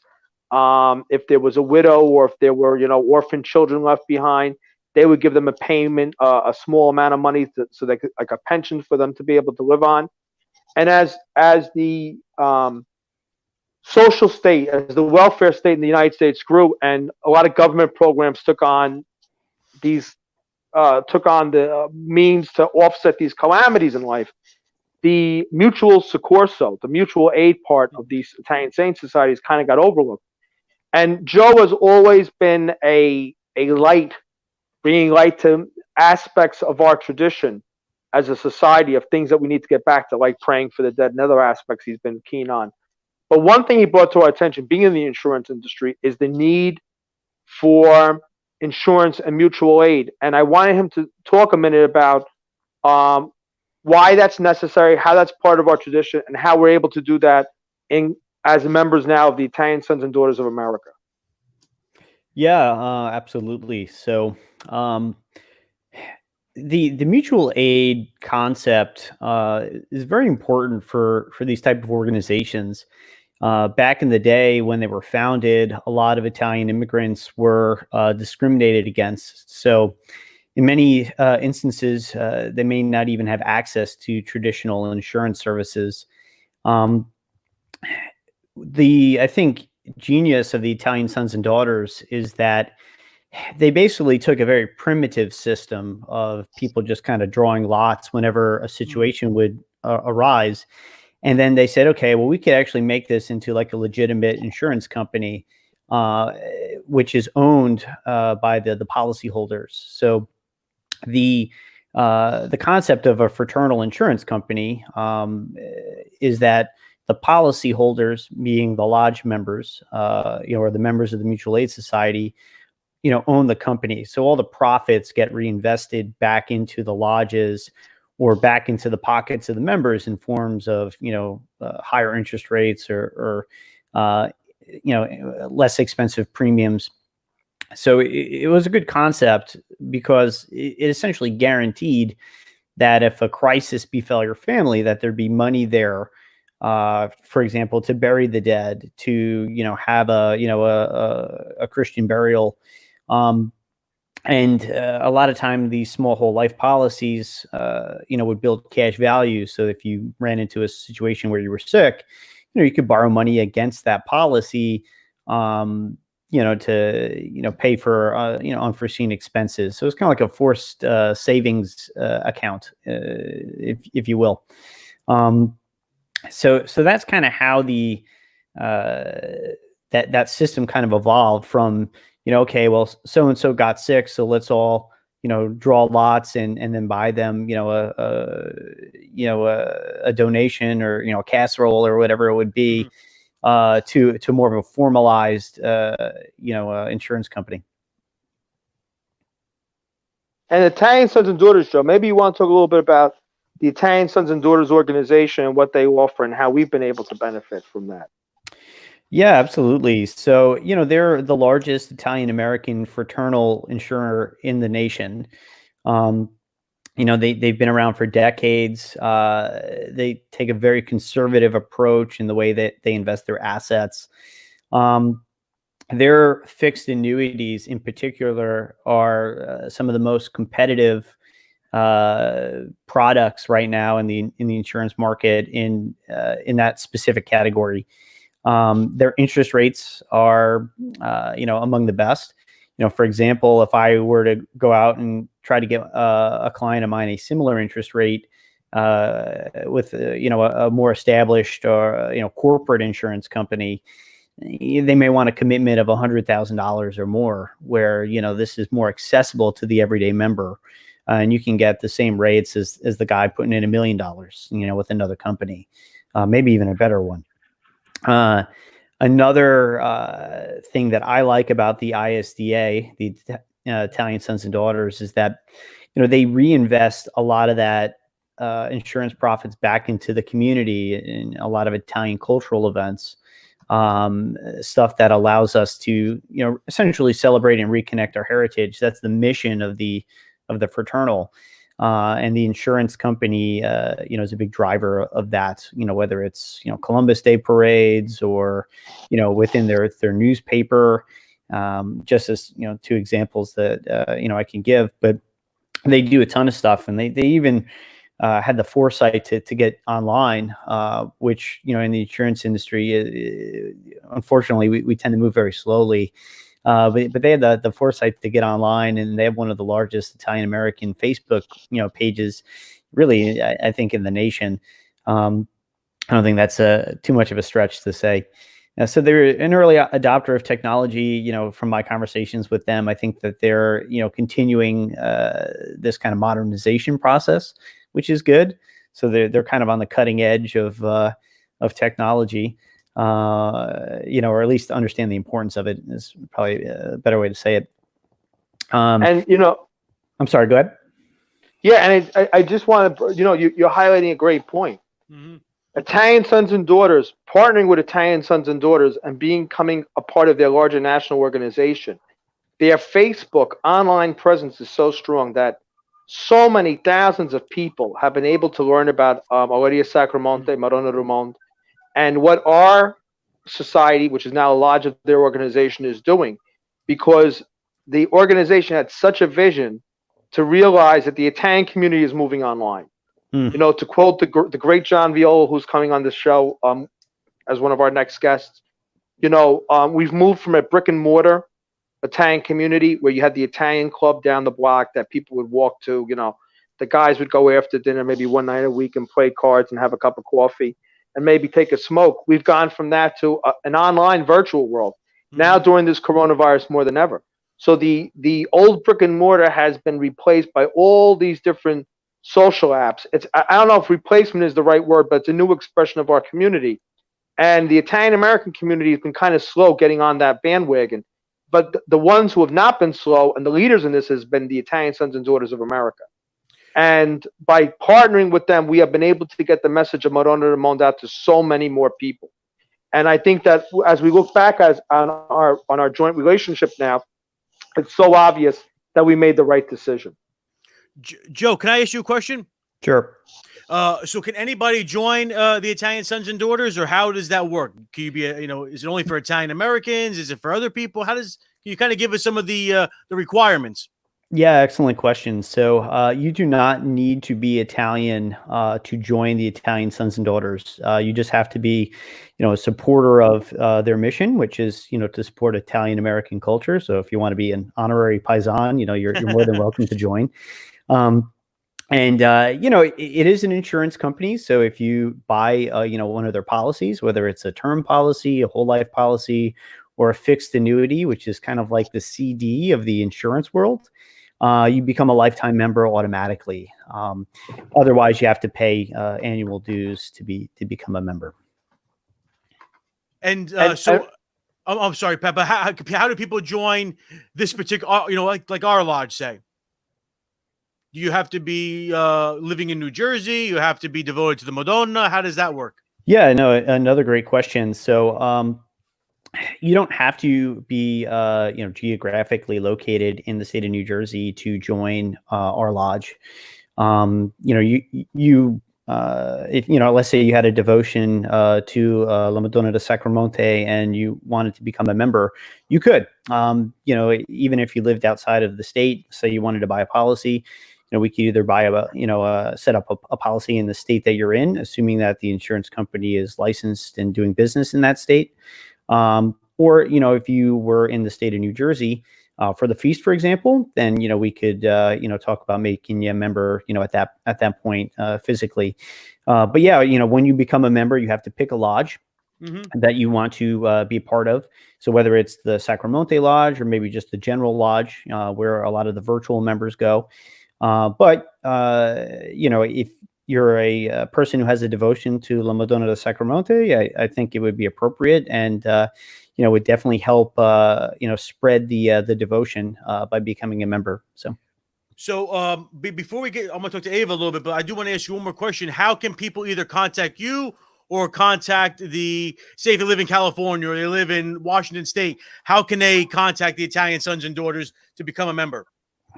Yeah, I mean, people could reach out to me. I basically handle a lot of the people from out of state who've moved to New Jersey, and they look for a lodge. Typically, what will happen is they'll get in contact with the main office, and you can just like Google search Italian Sons and Daughters, and then you'll stumble upon their website. The website's on the bottom of the screen right now. Yep. Yeah. So that's a good place to start. And then they'll just forward you to me, or you could email me directly, which is my first name and my last name. So Joseph Cirillo, and that's spelled Cirillo at steadfastcoverage.com. And that's my email. Just say, hey, I'm interested in becoming a member, and then, I'll reach out to you and we can discuss, how we can do that. Excellent. And you know what? One thing that, and Anthony, to bring up why I brought Ava on together with Joe, is that they're on our steering committee for the feast every year. Mm-hmm. And one thing that Ava has in common is Ava's family is originally from Teggiano, and Teggiano was in the Val di Diano. And when I've been to Teggiano, which is really and I say this with complete sincerity, it is one of the most beautiful undiscovered gems in the south of Italy. It's a very ancient town with a very noble history. It's a city. Really, a town is not a correct word. Mm-hmm. Churches, monuments. Their cathedral is stunning. San Cono, which is the patron saint of Teggiano, who was a citizen of Teggiano. His body is kept in the cathedral of Teggiano. and his tomb is gorgeous. There's a pulpit in a medieval pulpit in the cathedral, absolutely beautiful. And the one thing that you notice in every single solitary church in Teggiano is there is a picture of Our Lady of Sacro Monte. A lot of them are very old ones from, the 1840s, 1850s, 1880s, the very, very old pictures.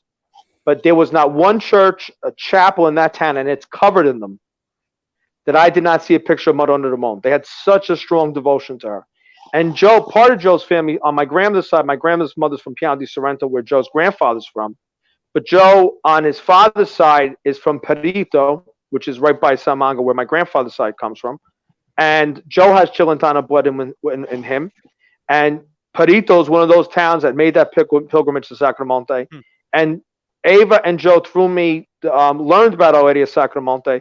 So even though their DNA was connected to this devotion, they themselves weren't, and they came to it.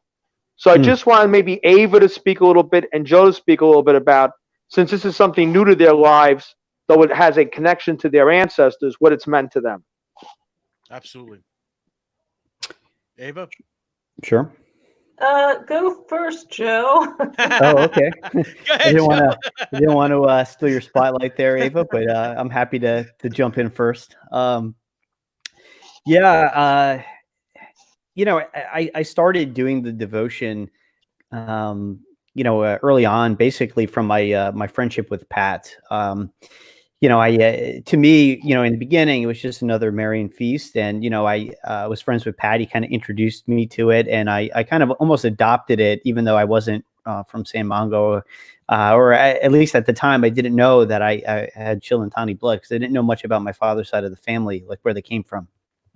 And, it's funny how Our Lady works, because I really did get drawn in, and, almost like year after year, it became less about, okay, well, I'm just helping a friend out with his feast, to, now I'm, really invested. I have an image hanging in my bedroom of La Madonna del Sacro Monte, and, I have the prayer cards and stuff. So I do, support the devotion and kind of my everyday, religion activities. And then when I found out more about my father's side of the family, and how they were, so close to the devotion, it really meant a lot to me. And it really did make it that much more special. You don't necessarily have to be from Cilento to appreciate the Blessed Mother, but it was like, I found something that was lost in my own kind of family history. And, through the feast, through that process, it was like I reconnected with, my ancestors, which to me was very important. And now I'm very proud and very happy to be, a member of the devotion. And I'm looking forward to next year when we could, bring back the live feast very much. So how have you been through this pandemic? How have you been able to adjust, even being Italian American, or being with the insurance business? How have you been able to kind of adjust during this really crazy, unprecedented time? Yeah, I mean, it's been an adjustment for sure. Most of my insurance business is virtual. So I've been fortunate in the sense that I've been able to adapt pretty easily to working from home, since I basically work remotely most of the time anyway. I actually did, a consultation call for other agents, and even the insurance guy at the ISDA, to kind of help their team adapt to that. But it is challenging. People are scared. So on one hand, the life insurance industry's demand is steady, maybe even increased.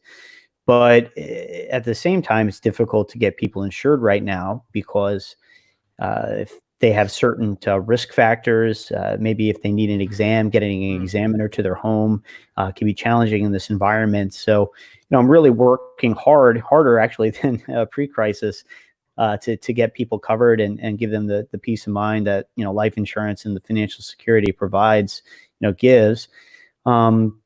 I always tell people, hey, like now's the time. Like, it's probably the number one thing people procrastinate on, right? Is, let me get my life insurance done. But, once it's done, it's locked up. Like you don't have to worry anymore. So yeah, just a little lesson out there, a little professional advice, don't procrastinate. Sometimes it's too late. So. Well, thank you, Joe. Thank you. So, Eva, it's your turn. I'm putting you on the spot. Uh-oh. Sure. Well, excuse me. So I had never heard of this Madonna until I met Pat, and he had asked me to help him with the feast several years ago. So I've been helping with the feast every year, and I guess the devotion, is just kind of grown in me, and the little tidbit that he just gave about the image of the Madonna in all the churches in Teggiano is news to me, so I find that interesting. You didn't know that, Ava? No, I didn't know. I told you I've never been to. My mother went to Teggiano, but I've never been there. I was in Teggiano with one of our guests coming up, John Viola, which is in the queue. For the Feast of San Cono in June 3rd, which is the patronal feast of the town.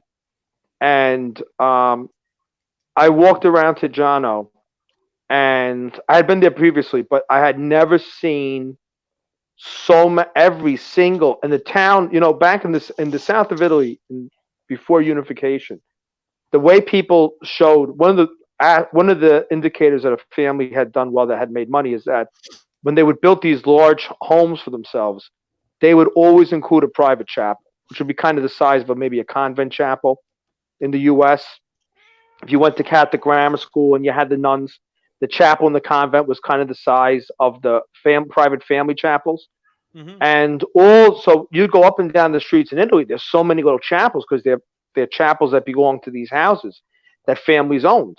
So if it was a parish church, every single little private chapel in Teggiano, everywhere I went, was a picture of Madonna del Monte. And I thought of Ava, and I was like, this is so unbelievable, because I didn't really understand. I had known Ava from the Latin Mass world, from Catholic circles in North Jersey, and I always held her in the highest esteem as a person and as a Catholic. And I asked for her help because I knew I could count on it. And I never, ever realized that her ancestral town had such, as we're going to talk about you, Anthony, as your ancestral town of Monte San Giacomo had such a devotion to her. Yes. And I bring Joe on and I bring on Ava because I had no idea when I asked them to help that they had a connection, an ancestral connection to this devotion. And I was so shocked when Joe found out that his father's family was from Perito, which is one of the major towns that has a devotion to Madonna del Monte, that makes the pilgrimage every year, as is Teggiano, where Ava's family comes from. I was just like, wow, the hand of God works in so many mysterious ways, that Mary brings her children to these devotions that's almost in their DNA. So these two people who were helping me so much with this, we find out later, came from places that had a huge devotion, which is something that's very particular to that area.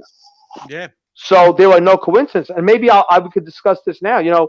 When I asked Ava to come on board when we first reincorporated the society, Anthony, because of your fame in the Italian community and your Catholic devotion, I asked you to be on board, and I did not realize that Monte San Giacomo is a contender for the town in Salerno that has the strongest devotion to Madonna del Monte.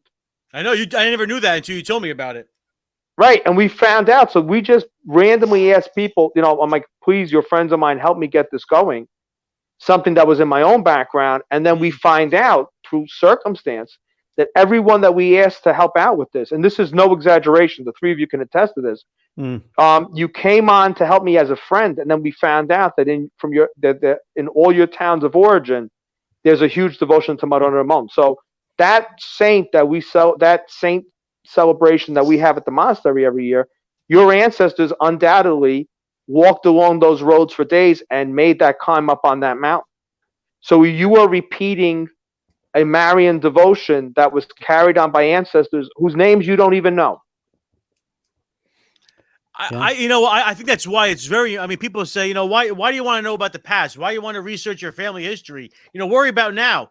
I say you're absolutely wrong. You should know where your family came from. You should know the history of your family. You should know why they came to America. These are things that are so important that we sometimes forget because we live such a great life. I mean, let's be honest. We live a great life here in America. Really. I mean, everything is pretty much given to us. But yet we have to know about the sacrifices that our ancestors made, why they came here, what they did when they were there. Whenever, I mean, literally every day I'm on the internet. I'm on this computer every day searching for my family. And it's amazing the people that I've met. I met my cousins in Sicily, who I've become so close with over the last year.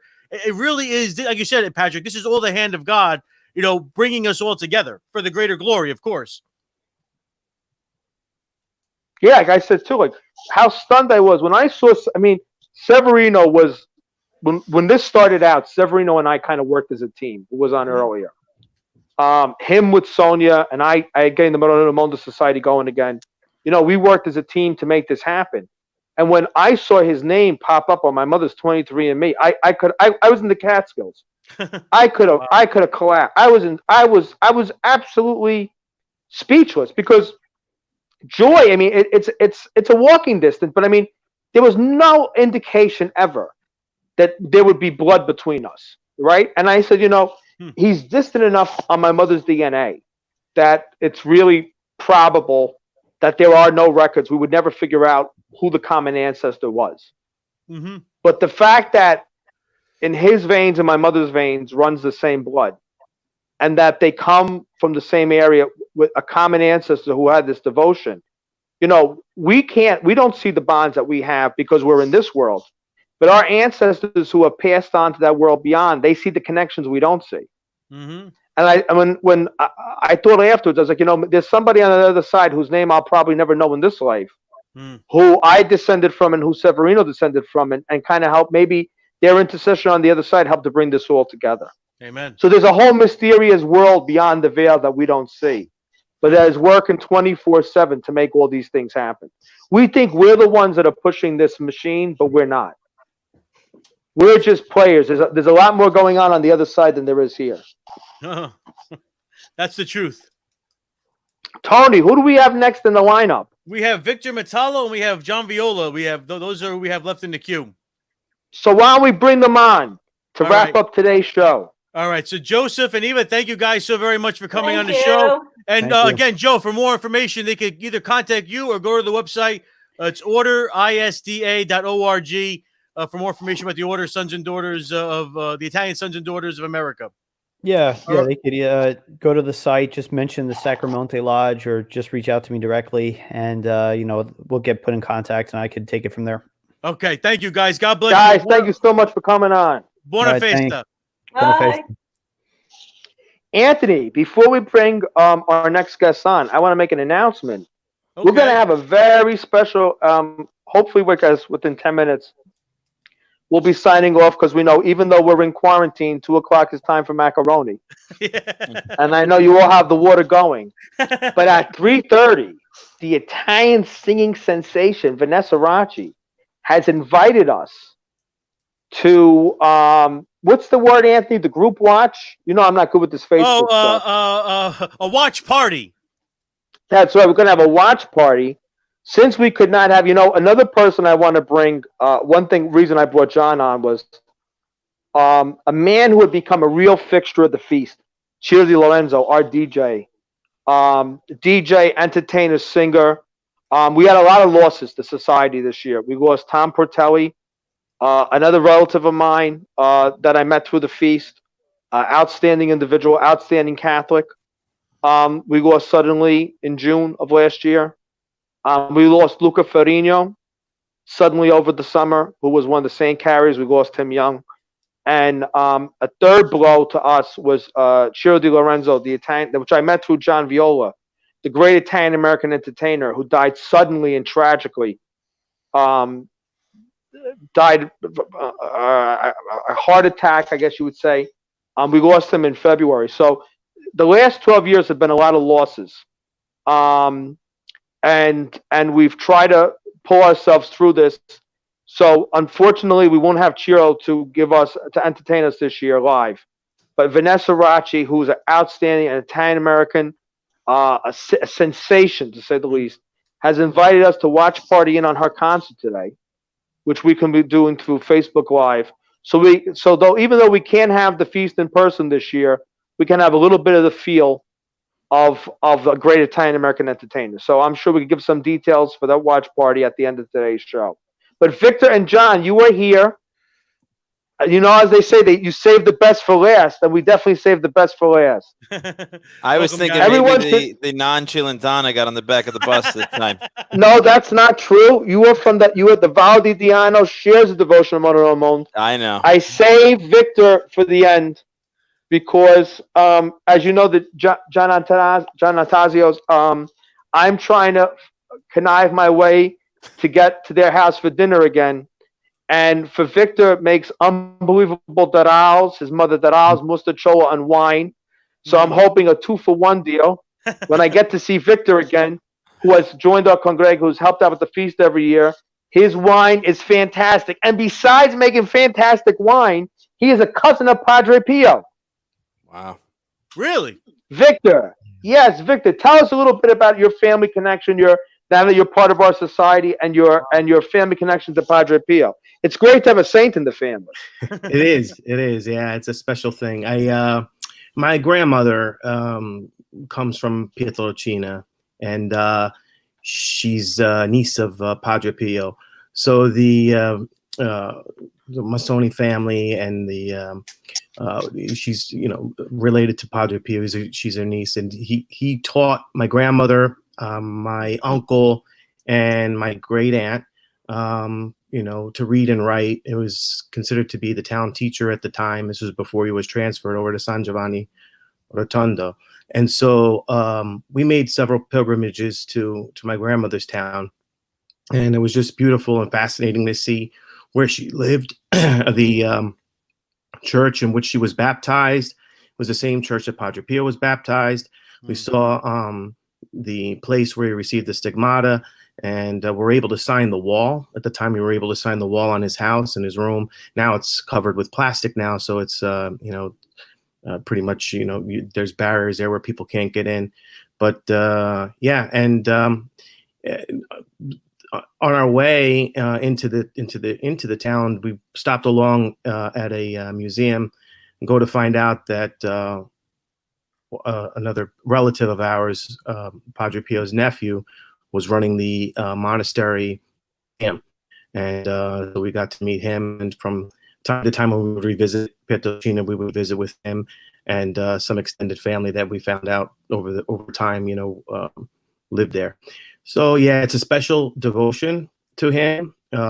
He's I know he's constantly working in our lives, and we pray to him. We pray to Saint Anthony. We pray to La Madonna, and we try to say the family rosary every day.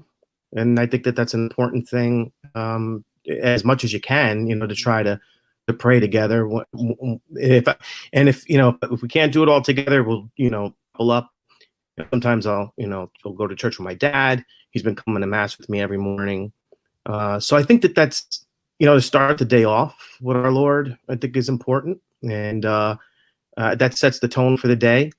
And but I thanks to Pat for getting me involved with the society. I mean, every year we look forward to it. We look forward to that May Day, and we're in the monastery. We're having the outdoor mass. It's just a beautiful thing. It brings back a lot of memories when I was an acolyte at Our Lady of Mount Carmel Church in Montclair. I was a altar server for about 11 years there, and it was church was part of our life. It was a very deep part of our life. So I hope these traditions continue on. Victor, just totally. This is a total aside, but so you grew up in Montclair? Yeah. Mm-hmm. So are you from Cerami? Are you Lacedonia? No, What's my grandfather was from Calitri. Okay. Provincia di Avellino, and my grandmother was from Pietrelcina. Yeah. Okay. And they settled in Montclair? They settled in Montclair. Oh, wow. Okay. Yeah. Because my family, when they came over from Sicily, they settled in Montclair. Oh, really? Yeah. See? Yeah. It's a Small Montclair world. connection. Yeah. Right. Pine Street. Victor, let me ask something. Is that your famous daral recipe? Is that a Padre Pio daral recipe? Yeah, that's Padre Pio's darals? Yeah, that's actually from my grandmother's Wow. pays. Yeah.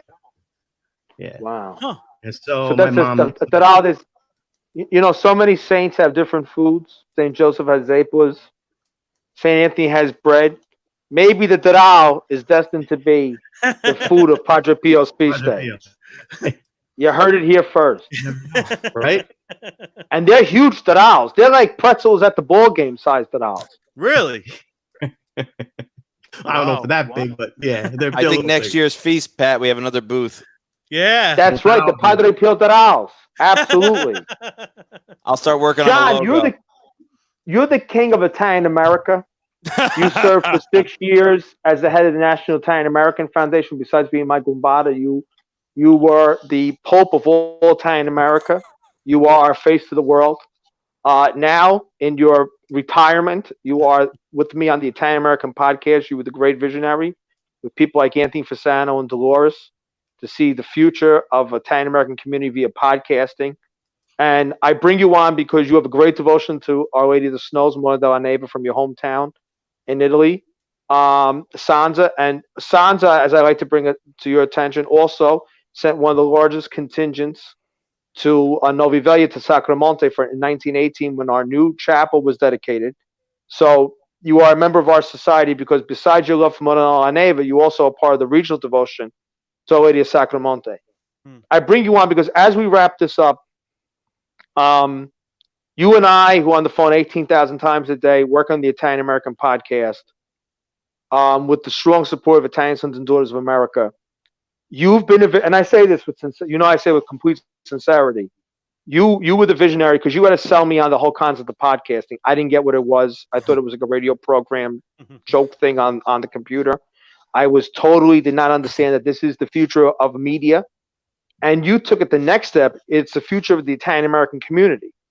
And when we started to realize about a month ago that this coronavirus pandemic wasn't going anywhere and that it was going to cause, feasts that we never, ever thought would ever stop for anything, things like the Giglio in Brooklyn, which are not going to happen this year. You saw the vision of, wow, we have to do something online. We have to have a virtual feast. And though, we all want to be together, we would love to be together. But since it's not possible this year, we have to use social media to bring us together as a community. I thought maybe as we wrap up, before we take a break before Vanessa's concert, you could tell us a little bit about how you vision this, how you see the Italian American community, how you see podcasting, the whole kit and caboodle. Well, first of all, thank you. You always give me too much credit. And I think one of the reasons I love being your business partner and your co-host is because oftentimes the ideas come up in our conversation. So I would give you credit as the person who knew we had to move online. And I think it's our conversations that starts to put flesh on the bones on how we do that. So I oftentimes think that. Thank you, John. It's good to be your partner. Yeah. God is good. We're very, very blessed. And when you called me and said, we really need to figure this stuff out, we started to throw some ideas together, and the partnership that you really have built on our behalf with the Italian Sons and Daughters. Obviously, those guys get so excited. The great Basil Russo and John Deeks, who runs so much of what they do. And I think we've been able to put, again, flesh on the bone to a lot of interesting structures. People are missing for them. Some of these feasts have never been canceled. They've gone through plagues. They've gone through war. And here we are for the first time not having them. So with the resources that we've been able to put together, let's pray that we get, as the summer feast season progresses, a little bit easier on the restrictions on social distancing. Maybe we will actually get to do some things physically in person. I know we have some ideas there, but for now, it's opportunities like this to test out virtual feasts, but also putting together resources across multimedia content creation to give people a somewhat familiar experience around it, and really maybe take the feast in a different direction, because the feast is a devotion that in many ways sort of swells up to a shared experience, every individual collecting around the pilgrimage, the procession, the actual festa. And I think what we're trying to do is provide opportunities through a new website that we're developing with the Sons and Daughters and other projects to let people share their feast stories. So if we can't experience them this year, we can experience each other's version of it. And the history, the present, the future, and what each individual's gone through. So I think it's going to be a great opportunity to see the feast through other people's eyes, and that empathy, I think, will relate to our own experiences. Yeah, this is definitely an unprecedented time. Like you said, this is something that we've never experienced. I know this past weekend they was supposed to be the Festa dei Ceri. They have in Gubbio. They have here in Jessup, Pennsylvania. That was canceled. But I think that it's kind of interesting though here in the Archdiocese of Newark, where I reside, that today was the first day after what 2.5 months or about 2.5 months that they actually open churches. So you can't go and celebrate. You can't go for the celebration of Mass, but you can go back for private prayer, for confession.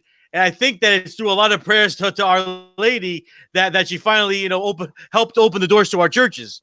Yeah, it's so important. I mean, not having Mass on Sunday, and you could watch online and, participate, and everybody has their own prayer life. But like Victor said earlier, I think starting with Mass every morning is a gift. And,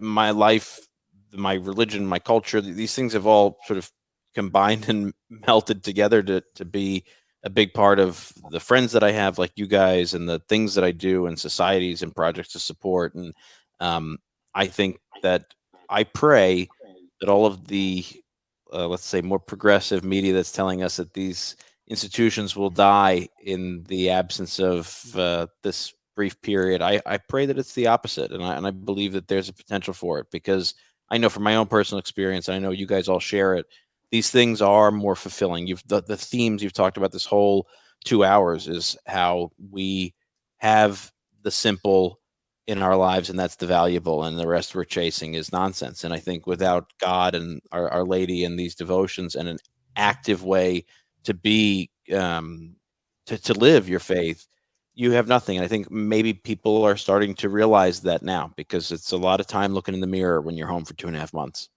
Yeah, and many of the people that I've talked to, even through some of my live stream shows, that they say that they have drawn closer to God. They prayed more. They've watched the stream masses, or maybe they started praying the rosary with their family every night. So I think in a way, sometimes during tragedy, during plague, during famine, during disasters, people have what's the old saying? There are no atheists in foxholes. So I think that in a way that this somehow brings what's important: faith, family. I gotta throw it in, food. Amen. The three F's that are so important, especially to Italian Americans.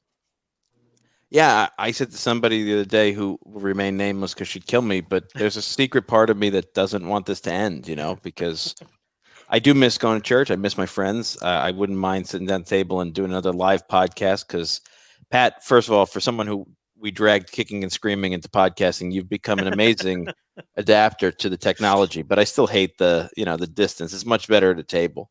Yes. And I would have been much better with podcasting if they had tin cans and string. The old tomato paste cans? Of course. And the string from the Italian bakery, the brajol string, the red and white string that you got, that the pastries come in, and then you recycle that into brajol string. I want to come up with I guess a machine, whatever you want to call it, a podcast microphone for Italian Americans that is a tomato paste can with a string. That's real good. And you could use it. Well, when you don't use it for podcasting, it measures the baleen in the bocce game.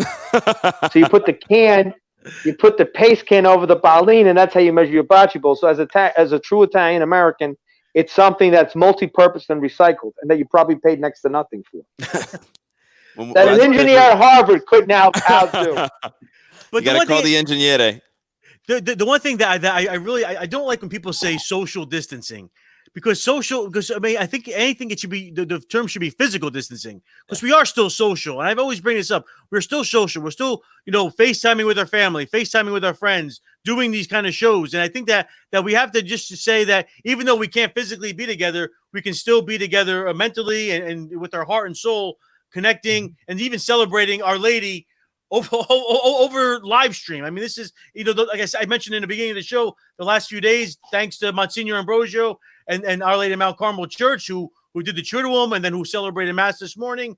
I felt that I've taken a lot from this opportunity to be able to celebrate Our Lady in this new world, this new normal. Yeah, you have to. I mean, everybody To a misses man, the feast, right?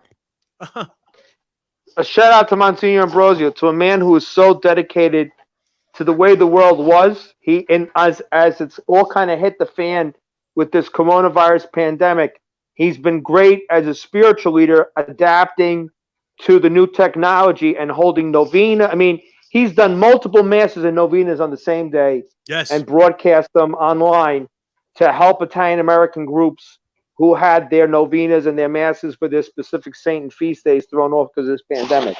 So for a man who likes to celebrate the rotary phone, he's really stepped up to the plate in modern technology. So that's a kudos to priest. him. Can I make a request before you cut off the show, Tony? Yeah, absolutely. I think, Pat, can't you just tell, this is a wonderful opportunity to share your devotion and the beautiful story of how this all came to be. Do you have time to tell the world how this statue was saved and revived? Yeah, I guess I could. I give a quick version. I was born in Jersey City. I come from a long line of Jersey City Italians, of Italians on both sides. So when my father immigrated from Ireland to the United States, he immigrated to Jersey City where he had all his family. And my mother was born in Jersey City. My grandparents were born in Jersey City. We were Jersey City people through and through. We moved from Jersey City to North Arlington in 1980. And I'm from North Arlington, but I have very strong Jersey City roots. The Italian parish in Jersey City is Holy Rosary. And I used to go there in my college years. I had a very strong connection with Holy Rosary Parish. I spent a lot of my childhood there because my aunt was very involved in the bus rides that came out of Holy Rosary. And my aunt was another grandmother to me. And I spent my entire childhood riding on Italian bus rides to every place imaginable. Every Italian resort in the Catskills and everywhere else. I was on buses. I was like the one little kid on a bus full of Italian old ladies. And it made a huge impression on me.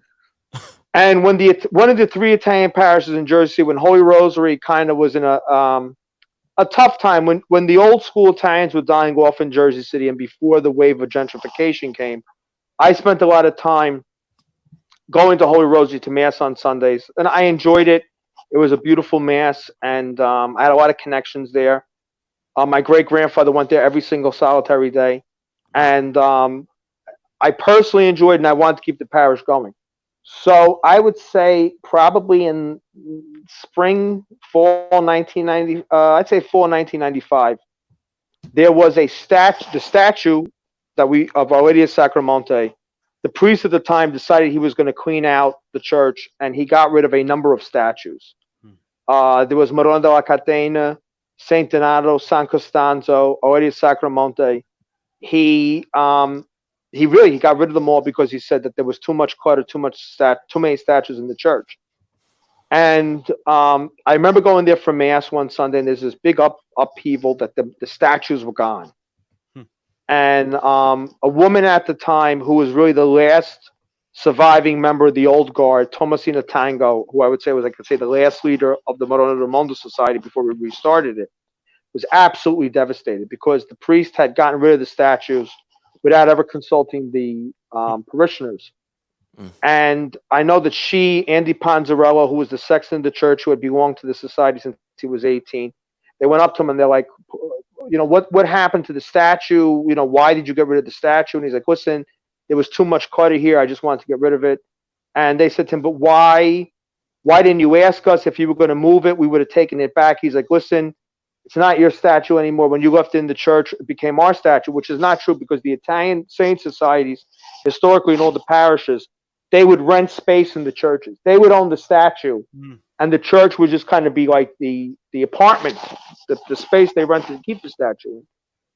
He did not wouldn't tell them where the statue went, and right afterwards he died of a heart attack, and there was no way to ascertain where the statue had gone or what had happened. Now, this was about, I'd say, 1995, around the time of 1995. And remember, at that time, there's no internet.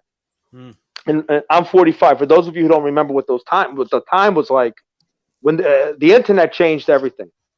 So the priest dies right after he gives her the statue. And I felt very bad for Mrs. Tango and the Sacro Monte Society because they were devastated over the loss of the statue. And I and some other people in Holy Rosary, at the stuff that was at our available to us at that time, a phone book.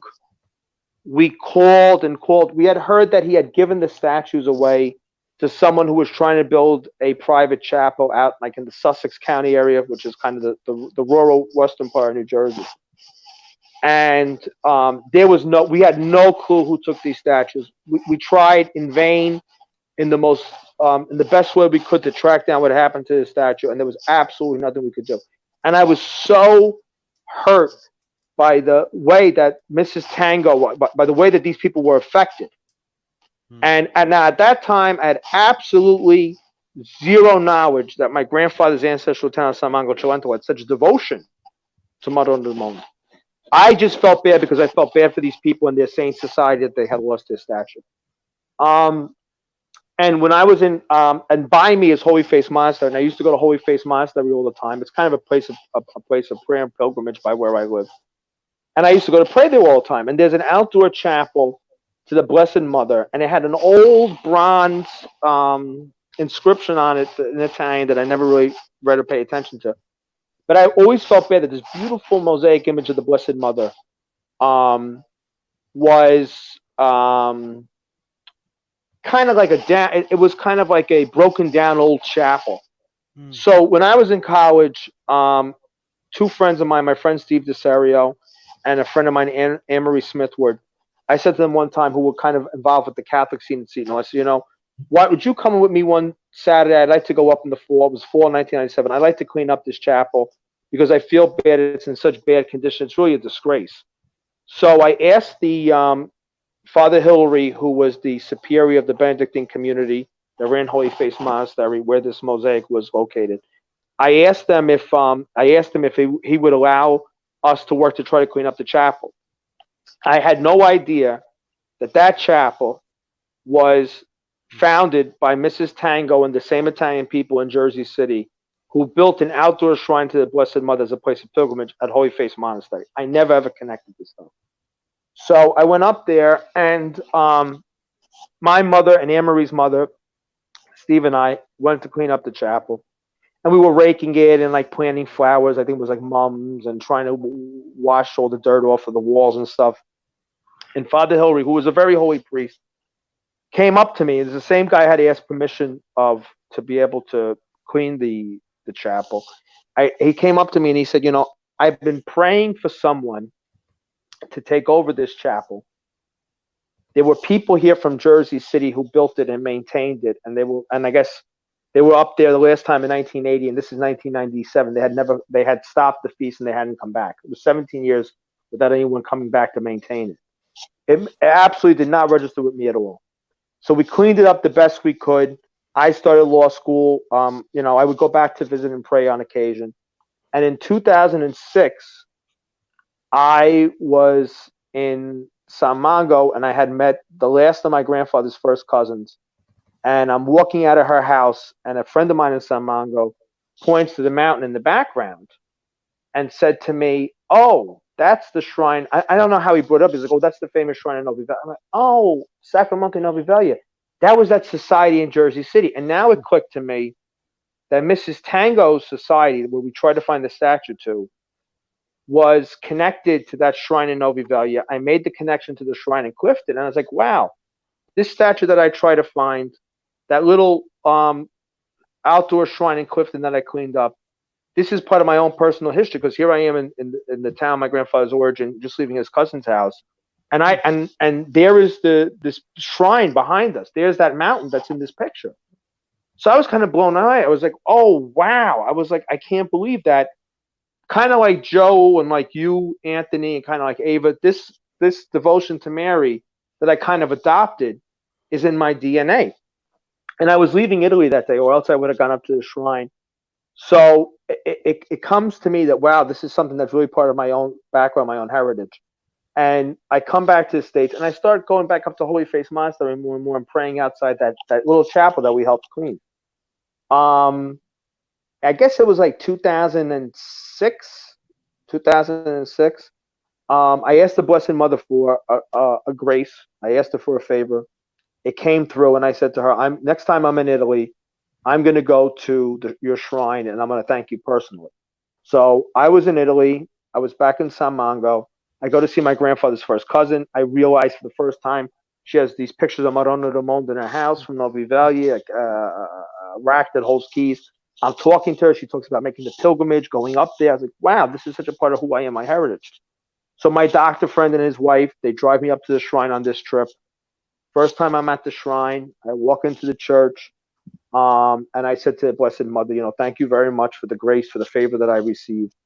And I said, if there's anything I can ever do to pay you back for this, I will do it. I'm at your disposal.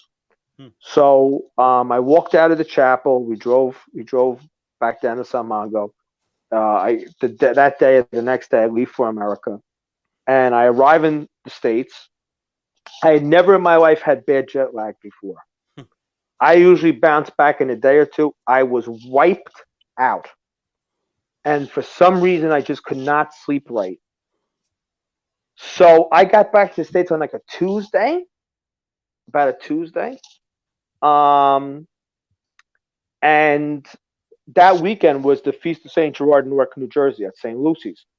And because I lived close to there, a lot of kids I went to high school with, their families were from the First Ward in Newark. A lot of people would go, people I went to college with, they would go back to the feast. And because I'm a social person, I like to be out.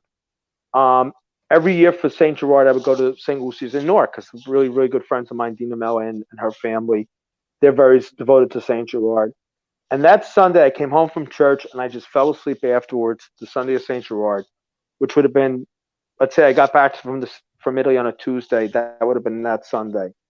And I woke up maybe like 7 o'clock, 8 o'clock, and I'm like, oh, I slept. I couldn't believe I slept so long. And part of me said, just forget about the feast this year, St. Gerard. You can go next year. And then part of me said, you know what? What am I going to do? I'm going to stay here. I'm going to regret not going. Even if I just catch the end of the procession, it's worth it. So I get dressed, jump in my car. I drive out to Newark. And the statue is just going into St. Lucy's when I get there. I'm like, I can't believe I missed it. So I was going to follow the statue into church to go to benediction. And one of the people that I knew from Jersey City. Now, Jersey City and Newark, if you're not from New Jersey, there's two separate universes. So it's not like a Jersey City person's going to be at a Newark feast or a Newark person at a Jersey City feast. And someone I knew from Jersey City is walking out of the church. And he's like, oh, what are you doing here? I'm like, oh, what are you doing here? We start chit-chatting. And I said to him, he goes, oh, let's go for a cup of coffee, because there was one of the feast stands in selling espresso. And I said, oh, I just got. I said, oh, he goes, why'd you get here so late? He goes, you missed everything. I said, well, I was jet lagged, coming home from Italy, yada yada. And I said, you'll never believe it. I said, do you remember the shrine, the devotion of Lady of Sacro Monte, Mrs. Tango, yada yada yada? I got to go to the shrine for the first time. He goes, oh, you're never gonna, because we had both been some of the people who had been looking for the statue when it disappeared. And he said to me, you're never going to believe this. He was at a church reclamation store that week.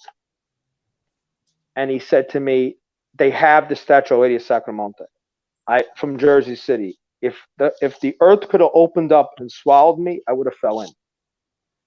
Because I had just said to her a couple of days before, if there's anything I can do for you to pay you back for this favor, I will do it. If the Blessed Mother worked with lottery tickets, when you ask God for something for him, he always comes through. If you ask God for lottery numbers, if it's a trip to the Caribbean, they don't pick up the. When you say I want to do something for you, they always answer your prayer. So be very careful what you ask for. If the ground could have opened, because I knew exactly at that moment, I had offered her, and she took me up right on that offer within days. So he said to me, what happened was, he recounted to me that the priest in Jersey City in 1995, the guy had found out the story, and there's a whole other story why he was in the church reclamation store. He said to me that a guy who was wanted to build, he was like a statue collector. He must have had 100 statues in his house, was never married, died, had a lot of cats. When he died, his nieces and nephews cleaned out the home, and they called up this church reclamation man and said, listen, my uncle had all these, we don't know where he got all these statues from. We have to sell the house, get them out of here. And the church reclamation guy, who only dealt with churches, goes into this guy's house and cleans him out of all these statues. And he decides that he has a customer who's going to buy this statue, which was our Lady of Sacro Monte statue. He had a customer who was going to buy the statue out in Arizona, repaint into a different Madonna, ship it out there, and resell it. So to make a long story short, the guy me from Jersey, I said, well, where is this store? Who is this guy? Get all this information. I called the guy up. I said, I hear you have this statue, yada, yada, yada. I'm interested. I go down to see him, and I brought $400 with me. I had $400 in my wallet. I figured, well, I had no idea how much a church statue could cost. I figured, $400. Who's going to buy this thing? So I walk in, and it is the statue. Not only is it the statue, on the base is written that it is Our Lady of Sacro Monte statue at Novi Velia. There was no question that this was the original statue. So it was filthy. I never saw, the thing was so filthy. It was just, I never saw filth. I squeezed it even to touch it. God forgive me. It was filthy. The inside the statue was hollow. Cats must have been living in there. It was completely filthy. So I figured, hey, definitely I'm going to get this statue for $400. So I said to the guy, he said to me, well, he had somebody out in Arizona who was interested in it. He was going to clean it up and sell it to them. I said, I'll buy it. How much you want? I figured I could get him down to $3 and change. He said to me, he wanted $2,400. Wow. I could have fallen to the floor because I was like, this statue. Now, I didn't want to tell him that I had this devotion of what had happened to me, because I figured that I'm Italian from North Jersey, so the price would have gone from $2,400 to $24,000, right? So I got to play it cool. I got to play it cool, and I said to him, I was like, $2,400. I mean, you got to be kidding me. And he's like, listen, that's the price. Either you pay it, or I'm going to sell it to these other people. Well, I got to pay it. So I handed him. I said, all right. So I don't have $2,400 on me. I took $400. I said, just take this as a down payment. Tell those other people you got a buyer. I'm going to come back with the rest of the money. I'm going to take it. I'm going to pick up the statue. And I walked out, and I looked at this guy, said, the Blessed Mother. I was $2,400 for the mess of that statue. And I said to her some kind of comment like, you send me the bills, but you didn't send me something like, you sent me the job, but you didn't send me the means to do something. I'm going to be very honest. I made a sarcastic comment because that's who I am. 3 days later, I'm an attorney. I got a check in the mail from a client who had owed me for the exact amount of what I needed. Right? Like I said, when you ask the Blessed Mother for stuff for her, they always come through. God for his mother always comes through. If you need something, sometimes they pick up, sometimes they don't pick up. Forget about a lottery ticket. They never answer that phone call. Tell them you want to go build them a basilica, all of a sudden your whole life turns around because it's for them. Okay? So, yeah, I gave him the $2,400. So, like a long story short, I have the statue. The statue, I'm being honest with you, I skeeved bringing it in my car. The statue, 2 fingers were missing. It was a train wreck, and it was missing its crowns. So I brought it to 2 gentlemen in Newark who were Catholic statue restorers. They're no longer there now. One had passed away, and I gave it to them. I said, listen, I'm paying you just to clean it. I paid the money. I said, clean it, wash it, give her 2 new fingers, just clean this thing. They took it, they cleaned it, cleaned out the inside, cleaned it over, cleaned it, did some paint, touch up paint work, gave her 2 new fingers. And then I had to get the statue. And I said, where am I going to put this statue? So Monsignor Ambrosio, who we talk about a lot, Monsignor Ambrosio, he was born in Jersey City. His family's from Holy Rosary Parish, downtown. He had been assigned many years as a curate when he was first ordained a priest at Holy Rosary Church. He knew the society, knew Mrs. Tango, Constantino Russo, the founders of Andy Ponzarello. He knew the members of the society. He knew the statue, knew all the background. He was a very close friend of mine. I called him up. I said, Monsignor, I don't feel right having the statue in my house. It should be someplace for public veneration. Would you mind if I brought it, if we kept it at your church at Mount Carmel? It'll be our statue, my society statue, but if we could keep it in your church. And he said, sure, bring it over. So we bring it over. This is Labor Day. We bring it over. We put it in his church. And I said to him, well, Monsignor, I got to go buy new crowns because we got the statue. We just didn't get the crowns. The crowns were missing. So All Souls Day, November 2nd comes around, and my mother, my brother, and I go to Mount Carmel for the All Souls Day Mass. And after Mass, and my mother brought flowers. She brought mums to Our Lady of Sacro Monte. And Monsignor comes out of the sacristy, and he waves me to come in. So, I mean, we're good friends. I get that. didn't surprise me at all.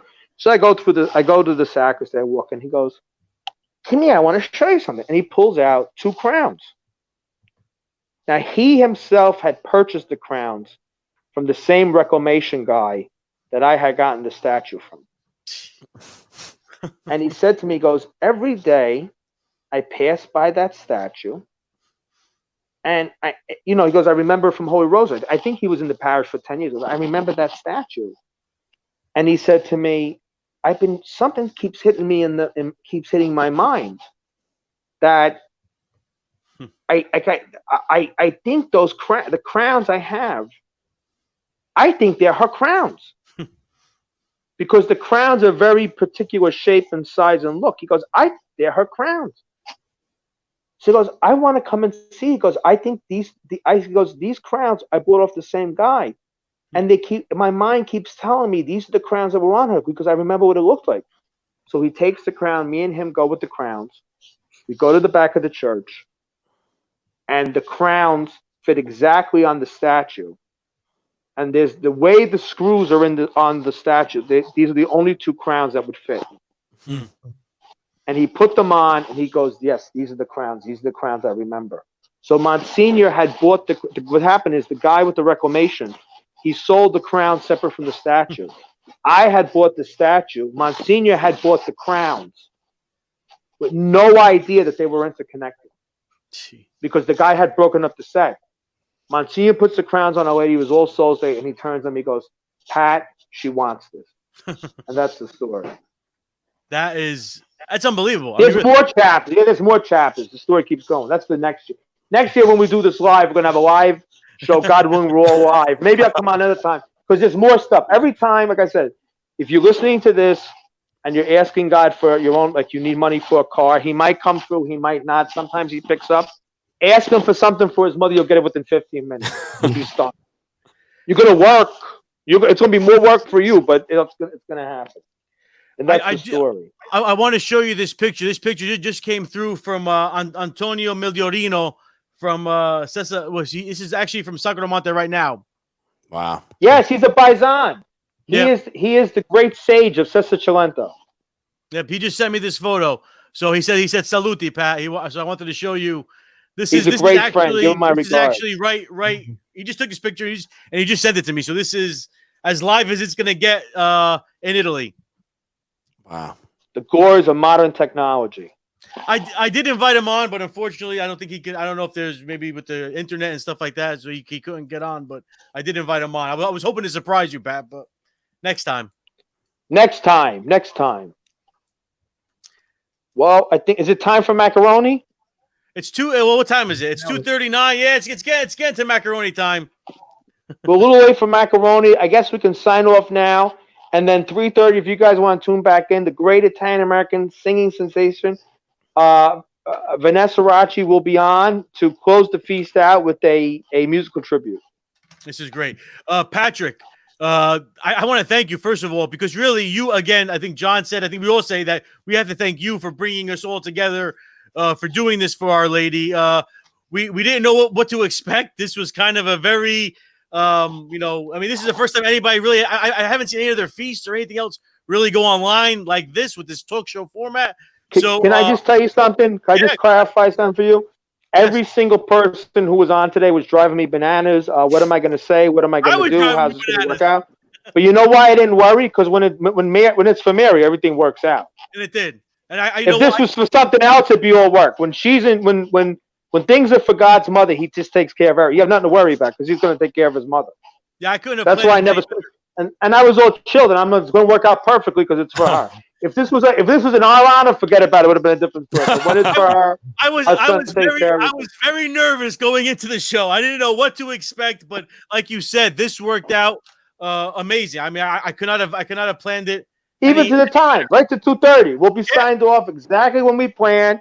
She works everything out for her. So when you pray, ask to do something for Mary. Don't ask for lottery tickets.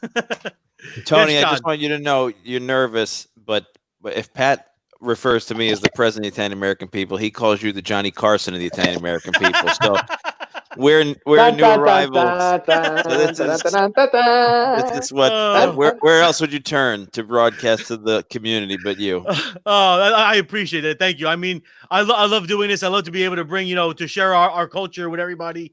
And this is just a small tidbit of our culture, because you think about Southern Italy, you think about Italy itself. It's a huge culture, and just to bring this little bit, on one Sunday afternoon, I love doing this stuff. So again, I want to thank Patrick. I really do. All kidding aside, all seriousness, Patrick, you get me nervous sometimes, but you are the glue.